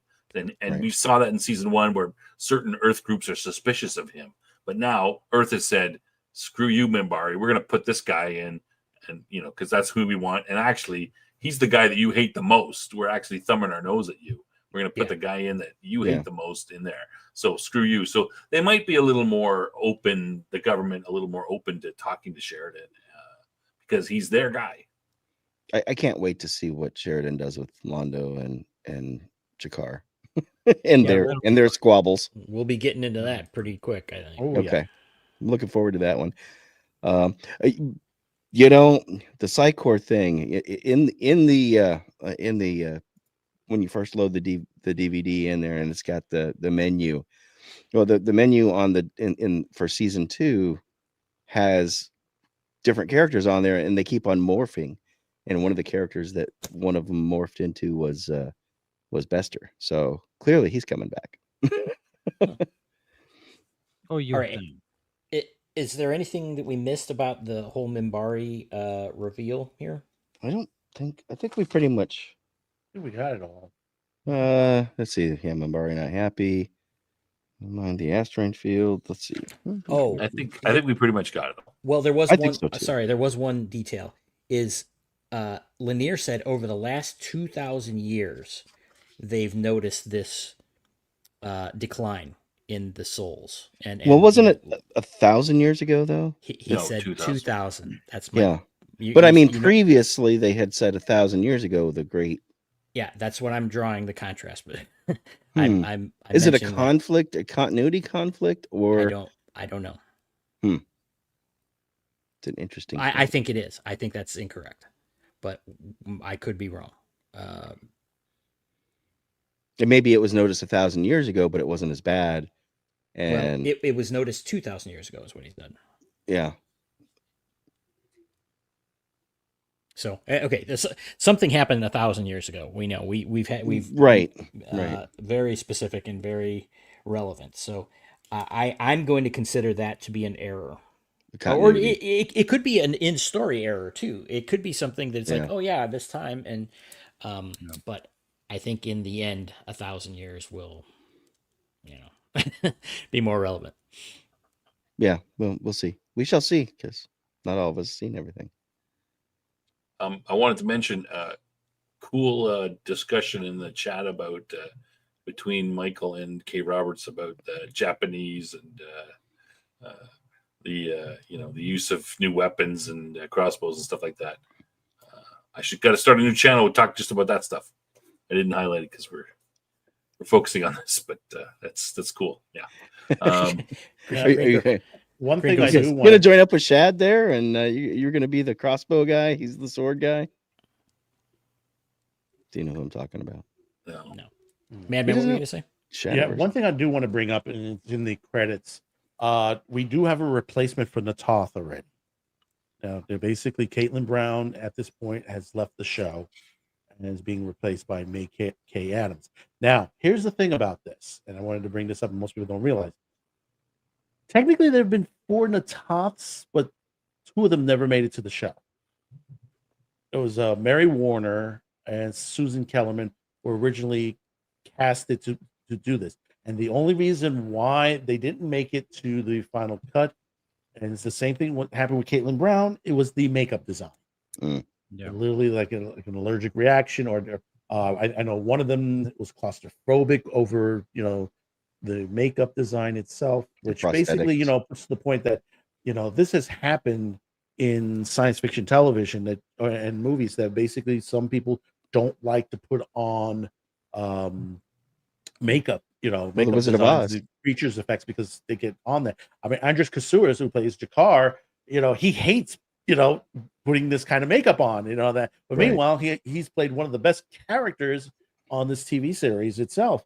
But you go looking at a lot of the other series, and people have had allergic reactions. There was one character in Farscape; she left the show. They knocked her character out of the show because she literally had a massive bad reaction to the makeup design. Well, as Yeah. Jeff mentioned, Buddy Epson was the original. Was he Scarecrow or Tin Man? Tin Man. Tin Man. Tin Man. Yeah. Yeah, and he same thing. Green Girl mentions Lanier throwing shade at his fellow Minbari. It's like, yeah, all of you suck. The whole generation now sucks. They're not as good as the old generations. That's He's kind of part what of that the is. new- He's young. He's part of the new guys. I know, Yeah. but he's the self-aware one, He's the Minbari Gen Z, huh? right? It's Yeah. like, yep, that Gen Is there X. anything else we need to talk about, Cam, or should we go to No, I think it was summing up everybody last thoughts, rate the episode, etc. Oh, just real quick, the scene we kind of alluded to with Kefir, Ivanova, and Franklin talking, casually at the lounge end, or whatever, Mhm. and then Sheridan giving his speech to nobody because Yeah. apparently the CNC Well, there was closes somebody on down. the CNC, but I don't think there was. I think it was empty. They No, it was implied- empty. It was empty. Which I found incredible. Like the operations never closes down ever.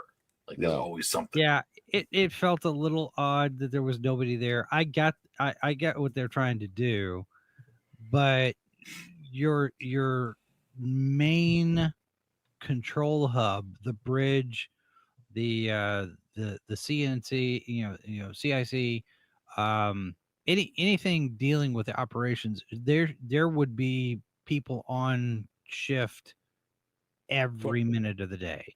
oh yeah. It Well, makes and there no always sense for had the been. CSC to be empty. I can't imagine that it was totally empty though. There had to be somebody there. Well, I just Sheridan was there. yeah. But But there had to be Ivanova- at least. But Ivanova laughed about it. She's like, haha, oh, now he's doing it, because she knew there was no one there. Which I don't think it has was me no wonder- one. I wonder if there are secondary operations centers for Delta Shift. maybe. Well, we know that the docking base closed down because in the early episode it was like, oh yeah, remember there was like at the very one of the Mhm. first episodes it was they had that whole thing. So which is it doesn't make any sense because again, all the alien races work on Earth time. That Yeah. doesn't make sense either. Yeah. You know, I mean, Right. Why would Well, it Babylon is an 5 work Earth- on Earth time even? Well, it is an Earth Yeah. station, though. I can understand that the station does, but I'm saying the logistics of the rest of the universe doesn't necessarily conform The, to. the universe doesn't revolve around Earth. Well, think of any port anywhere, Anymore. right? It's always open. Ships are gonna be coming in at odd times, right? Yeah. Yeah, so So- it was weird. They did it for the effect of that, you know, and it didn't make a lot of sense. They never panned around though, so Oh, it was Well, empty. It was they empty. they made- pulled the camera back a little bit, and Little you could bit, see and- empty chairs in the. and he seats. said That's- there 5 minutes to spare, and then he turned around then and he walked walks off. away. Yeah, Well, the other thing I noticed too tradition. is the there's a new set. There's a few the new officers sets. lounge, the diner, the wherever it is that they were sitting, that's new. It doesn't look like it's a redress of anything. It looks like they've added to the standing sets. So you have the pilot's room, the pilot's prep room where we first meet these guys. I don't know if that's a redress, but the restaurant, the cafe, cantina, wherever, that feels like it's a new set. So I'm wondering if it's going to be a standing set where stuff continues to happen. More stuff happens there, and they just built that out because they knew they were going to need it again. Yeah. Right. Well, I mean, they also have the set for the ship that the Agamemnon. That's why would they pay? Well, that's why I said that earlier. Yeah, Because Agamemnon was a war chief. Okay, if you say so. I say it's an invented word. No, he was a Greek general, if I remember Yes. Oh, correctly.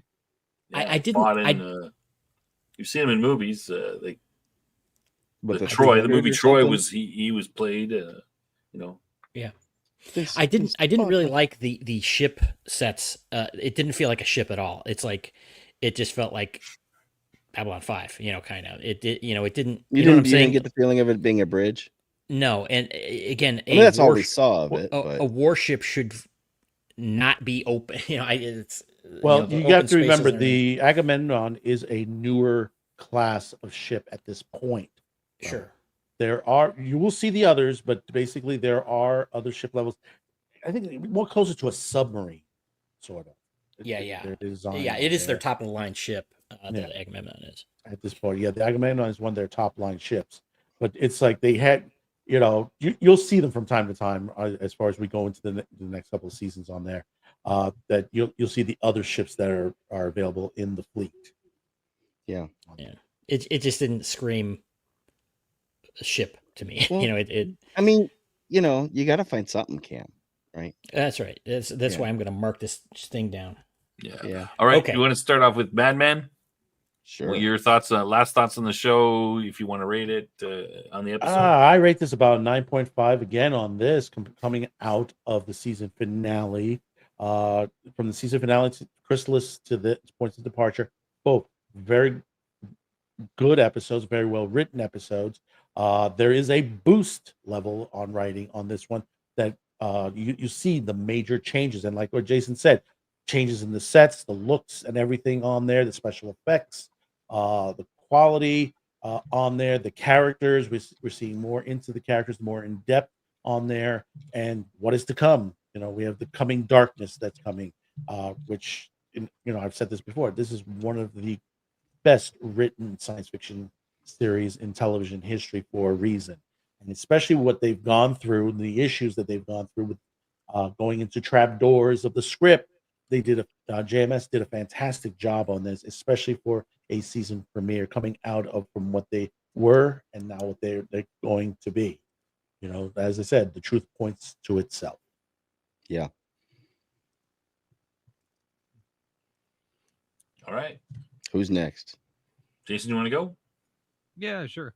I think we're looking at a reset button, but it also feels like, oh, not really a reset, but with the trap door and everything, we are moving on a different trajectory than we were. But I think also too, we're past the season one blues where they're getting their legs under them, they're figuring out who they are, they're figuring out what kind of show this is, and getting its Riker's beard. Yeah, kind of. Mm-hmm. They're Mm-hmm. hitting their stride. Next generation. By the time they got to season 3, they had everything kind of mapped out and figured out. Um, Deep Space Nine was the rare exception. They hit the ground running and never looked back. Babylon 5 feels like that first season was okay. We tried that. Now let's adjust. And some of it, some of it probably is on Michael O'Hare, but the other part of it is, how do we make all of these pieces and parts work and not get compared to Deep Space Nine? I have to wonder if that was in on it, if that was part of it too. But Setting yeah, us apart a little bit. yeah, just Or so there, sending this. how do we make this stand on its own different? And I'm not sure that DS9 was stolen for Babylon 5. Plenty of people have sat there and said that it wasn't. But yeah, who knows? Yeah, there's all sorts of anecdotal stories that could be told that we'll never know for sure. But because the timing doesn't really. Oh, Straczynski said it was. I don't know that he ever did. He actually explicitly say that DS9 was stolen from him, because I don't recall ever seeing He that. kind of hinted and then withdrew. And some of the actors on the series said the same. Those certain actors, they had said the same thing as well. Yeah. I mean, it's different enough. I mean, space station stories are, well, you have types, right? But anyway, I think we're off to a good start. I think Sheridan's going to fit in nicely. The addition of Boxleitner kind of raises the bar for everybody else in terms of performance. And I think it was one of those things where, when you get an actor that really brings his A game and says, okay, this is the job, this is what we're going to do, your lead actor also kind of is the lead of the company. And not just your lead actor in the cast in the story, but the lead actor of the cast of actors. And so people are looking at him, and I think Boxleitner brings a certain amount of gravitas, with Tron and Scarecrow and Mrs. King and such, that everybody else around him is now having to step up, and I think it's going to pay off throughout the season. That's my prediction. Jeff. Well, overall, yeah, I definitely a solid 9+. I think it picked up literally. You felt kind of like 8 days had passed, but the world went from black and white into color. It was like things just they got stepped up a notch. Clearly, I don't know if it was just more funding, or maybe some tweaks. I presume this aired in November. So Yeah, what it took this. if it was the season premiere, it would have been probably around September or something, right? It was I think you said November. November 2nd. Yeah. When There was a delay. There was a delay. Well, it was syndicated. It was syndicated. Okay, that. But well, Madman was talking last week. The episode 21, real quick, was in August of the first season, and then they delayed the last episode until late October, or late October in the U.S. So then they put these kind of back to back. Now, as far as recording wise, when they actually did the production on them, I wonder if that was different. Yeah, I'm sure it was significant. I wonder how much time had passed between. Clearly the doctor got some lessons. Maybe he had an acting coach brought in or something like that get him more comfortable in the role. Maybe, I don't know. I could see that them saying, okay, we need to make you a little more personable in this position, make you feel a little more comfortable, maybe, that type of thing. Clearly, at least in this episode. Now, it's hard to judge a season by one episode, especially when it's the first. But I did notice the graphics right off the bat. I'm like, oh, wow, these look a little better, a little sharper, a little more detailed. Yeah. Without being dramatically different. And there are new shots. It's not, there are new angles, new Right. different It's not the composition of the shots. same old regurgitated stuff. Yeah. New planetary scenes in the intro. You see some different planets and stuff like that. Kind of. I'm like, okay, all right. So this is cool. The sets seemed more populated, appropriately populated. There was it. You see more people where on the CNC was abundantly noticeable. You don't just have the 3-4 people that you normally would. You see other persons at some of the other stations, and of course when Sheridan walks in and captain on the bridge, or whatever, they're also, and there's like what, probably 8 or 9 people there now instead of like 2 or 3.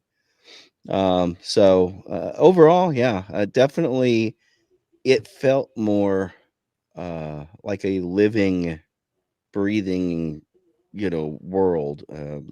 Definitely felt like they had made it.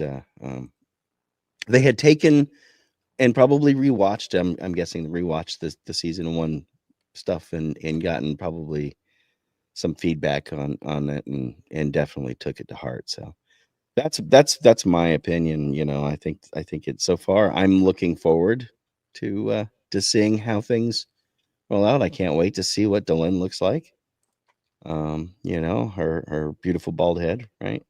So, at any rate, we'll give it a 9.5. That works. I wouldn't compare to Argument and Deep Impact. I would do that. As far as I disagree with that with Michael Gonzalez. Movies like that were always coming out with earth crushing destruction and all that. The day the world died and all that. So it's something that's always been in science fiction. Yeah, but his point is that there's two of those movies, like both the In that disaster time movies period, in are that going time to be period, asteroids. It seems a little. yeah, but in that time period, you have to remember during the VHS era, you had everything from Aliens, Predator, any type of movie has always been copied. You can Yeah. have like a dozen of the same type of movies. It's always- Asylum was notorious for this Yep. stuff. Yep. The rip-off movies. Yep. Well, and I think too, I Yeah. mean, how many Christopher Columbus movies came out at the same time? We had what, 3? And Mhm. there were at least 3 Long Island Lolita type of films, the whole I think that's his point, that right? thing. They all come out at the same time. Like, Yeah. But as far one as guy as does the it, everybody does it. Yeah, but Right. with DS9 and B5, I can see where a lot of people are sitting there going, well, one ripped off the other. But Straczynski had been shopping this around for what, a couple of years before it got picked up for syndication. Right. Then DS9 was this thing that was originally was supposed to be a thing for Michelle Forbes to continue as Ro, and she didn't want to do a series at that point. She didn't want to make a commitment to a series. I don't know how much of the space station element they already had in place, but you can see in the last couple of seasons of Next Generation some of those seeds being planted with regard to Bajor. So Mhm. I wonder how far back Michael Pillar and Rick Berman and that group were already talking about what are we going to do next, and have it come up with something to do with Bajor the Maquis, because those threads were started in Next Generation. Yeah, but really it took off with the Cardassians and Yeah. Yeah. Well, you're right because you've got the Ju- episode with O'Brien and the Yeah. Rutledge. Yeah. Cam. Well, it's a little difficult to rank because I have to have a different scale for this season. So if I was ranking it versus in the first season, it would be a 10. But let's reset for this season. Hit the reset button. But still, so moving forward, I have to make that point. But even so, for in a general sense, I kind of agree with the 9.5 that you guys are talking about. This was a very effective episode. The characterizations were good. The writing was good. I mean, I don't really have any complaints. A few little nitpicks here or there, but excellent episode. I mean, considering what we know about what they had to accomplish, this one they did it. They hit on all cylinders. So I couldn't. We had be to take more that pleased. trap door. Yeah. Yeah, and they pulled it off. So Yeah. Loved it. May have been better because of that. Yes. And it's not the last trapdoor. So first, let me say that awesome history discussion in the chat. I think I'm going to have to add a history channel to the Discord or something for people to talk about that stuff. That's great stuff. This episode, I was a little bit disappointed. I found it seemed to be shorter than normal to me. There was, some of my favorite characters are the aliens, and we didn't see much of, Jakar and Londo and those guys. I understand why they did it. They needed to introduce Sheridan, and I think they did a very good job of doing that. They gave him a lot of time. And even though I'm a little disappointed not to see some of the other characters, I think they made the right decision. And putting off I mentioned this earlier, it's kind of a tendency in your first episode. If there was a bit of a cliffhanger the last season, you wrap it all up in the first episode. And this show didn't do that. And it's a different show. It's going to drag those out a little bit longer. We're going to find out a little bit better. I think the story is better for it. So even though I'm a little bit, I see why they're doing it and I accept it. And I think the show is better for it. So overall, I think it is a good episode. I enjoyed it. And, it's a good, one of the comments I made in the wrap up is that some in the first season, you've got some of these weaker episodes at the beginning. And that, people could watch these and go, hey, this show's not for me, and then dip out. You're starting with a pretty good episode right off the bat. And so, you're more likely to keep audience that way. And that's a good thing for them to do. So I appreciate that. I think it's a good episode overall. Yeah, I liked it. Well, and it could feel like it was shorter because it flowed pretty well. Yeah, and there wasn't the jumping, the rapid back and forth cuts that are notorious in many episodes in season 1. Yeah, and the story arc or lines were tighter, right, woven tighter. Yeah, it was. I think it's 43 minutes total, which is about normal. Outro and everything like that. Which is a little, that's a little. Usually, we're doing 45, I think, at this point. So it might be slightly shorter, but it generally depends on how you build your commercial pods. I think 42 was pretty standard at that time. 42 to 44 was generally the standard, depending on your network. But we'll see what the next one is. Yeah. Anyway, I mean that'll be give us something to compare to, and see if it maintains this level, or what, Yeah. All right, let's go to trivia questions real quick, and then we'll finish off the show. All right, let's do it. Check, make sure you're good to go here. Trivia questions for this episode. What is the ship that Sheridan commanded before he commanded Babylon 5? What is the name of Kalane's rogue Minbari cruiser? What type of showers does Ivanova say most of the rooms on the station have? So not the water ones, the other ones. Who says, if you're going to kill me, to do so? Otherwise, I have considerable work to do. I really like that scene. That was a good scene. What section of government does Hedron claim to be from? I think all of those except for number 3 we've actually discussed in the show. We got close to it, and then we went off on a tangent. Which one? I was going to mention it, but what, number 5? no, number 3. Oh, did we? Oh, okay. Yeah, we got close. We were talking about the showers, and I may not said it, but I can't remember now. I know I intended to when we started talking about submarines and stuff. So yeah, all right. So that's it for the show. We'll give you the answers to those. If you haven't figured them out, we'll give them out next week. Thanks everybody for dropping by. We had this is we've got we're up to 26, 27 it says viewers right now. We've been up to 30. So it's we appreciate you guys coming out. Please like and subscribe. Join the Discord server. We appreciate all that stuff. We like to put your answers or make comments down in the be sure to comment below. So you can actually, that does help the, that algorithm guy. Yeah, it helps. Algorithm gets us out there a little more. Gets his cut. Yeah. Outpost Nerd said something about coming into the show earlier.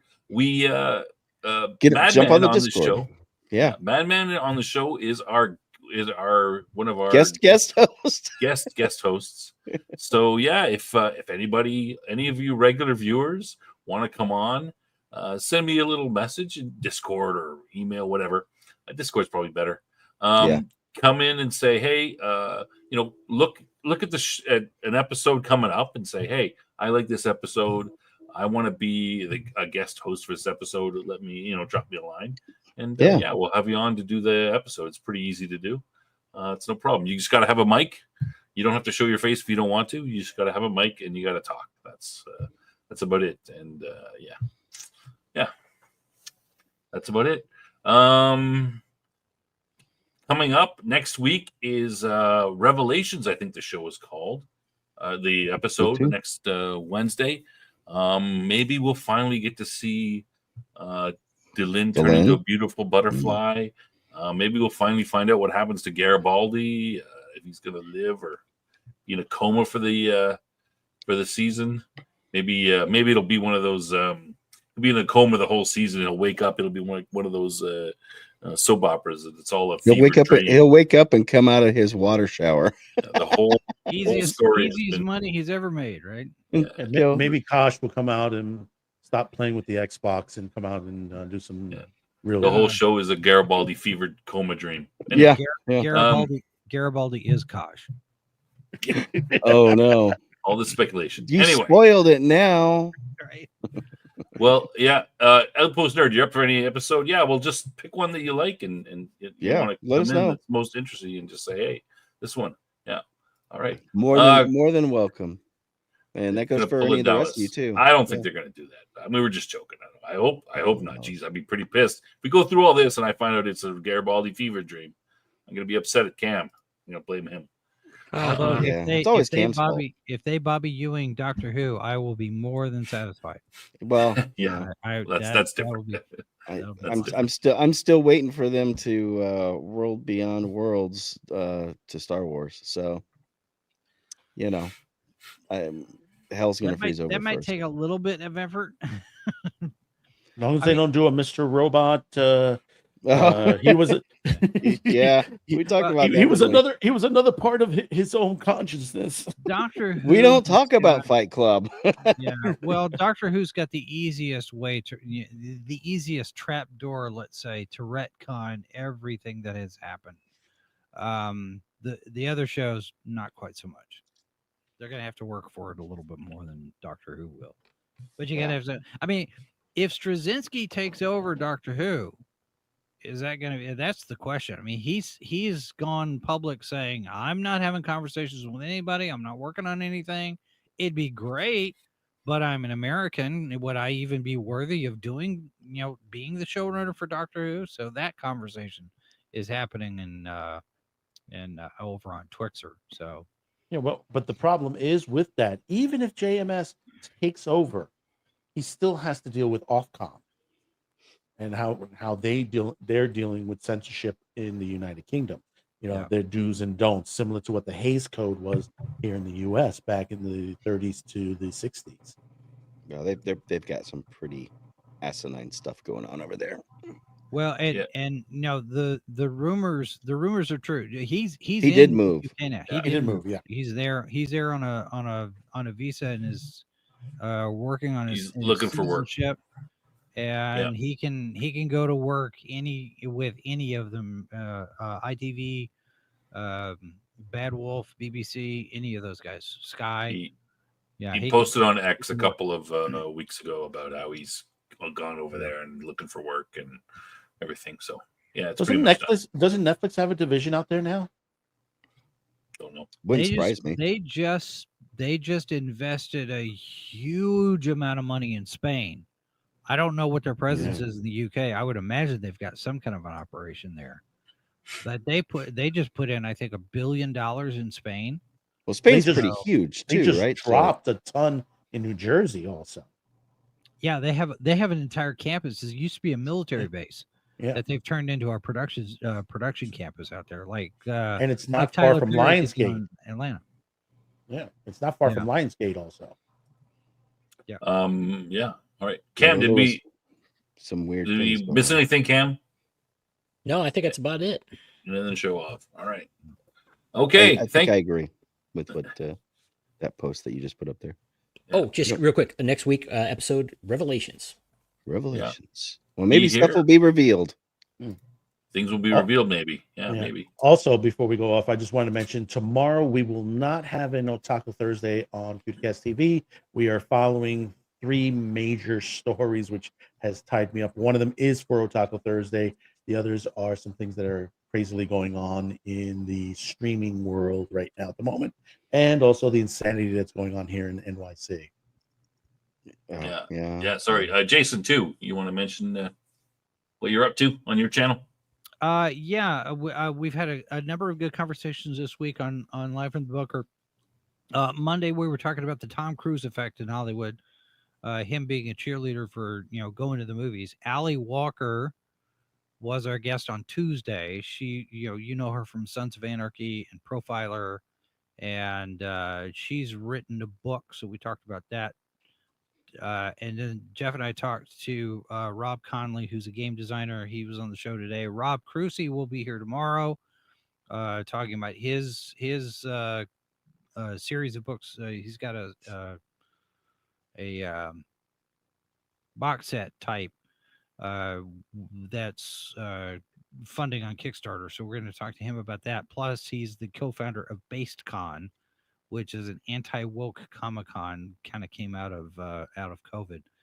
And I think we'll probably do open line on Friday. And then last night I was on Lorena Creole's show, Spice Lounge. So go check that out too.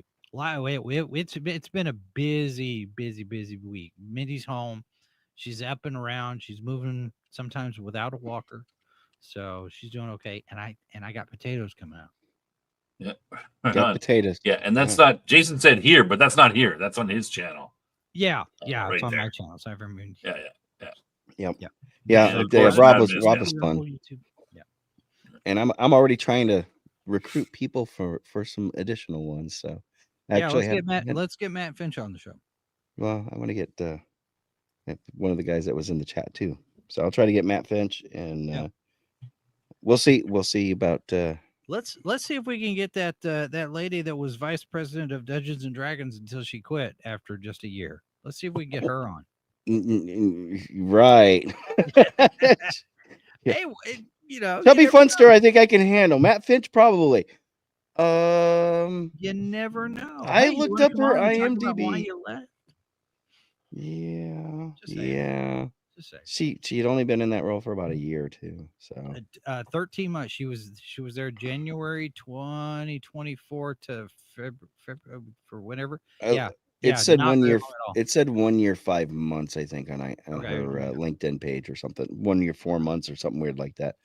Yeah. But she'd been with Wizards like the whole She 8 was years. in that position. She was in that position long enough to know what kind of mess they're in, and she's like, it's time for me to go. Yeah, and I think she may have been one of those people promoted to the highest level. But anyway, we could talk All right, about that Friday. this is Did a you hear- discussion for a different show. Yeah.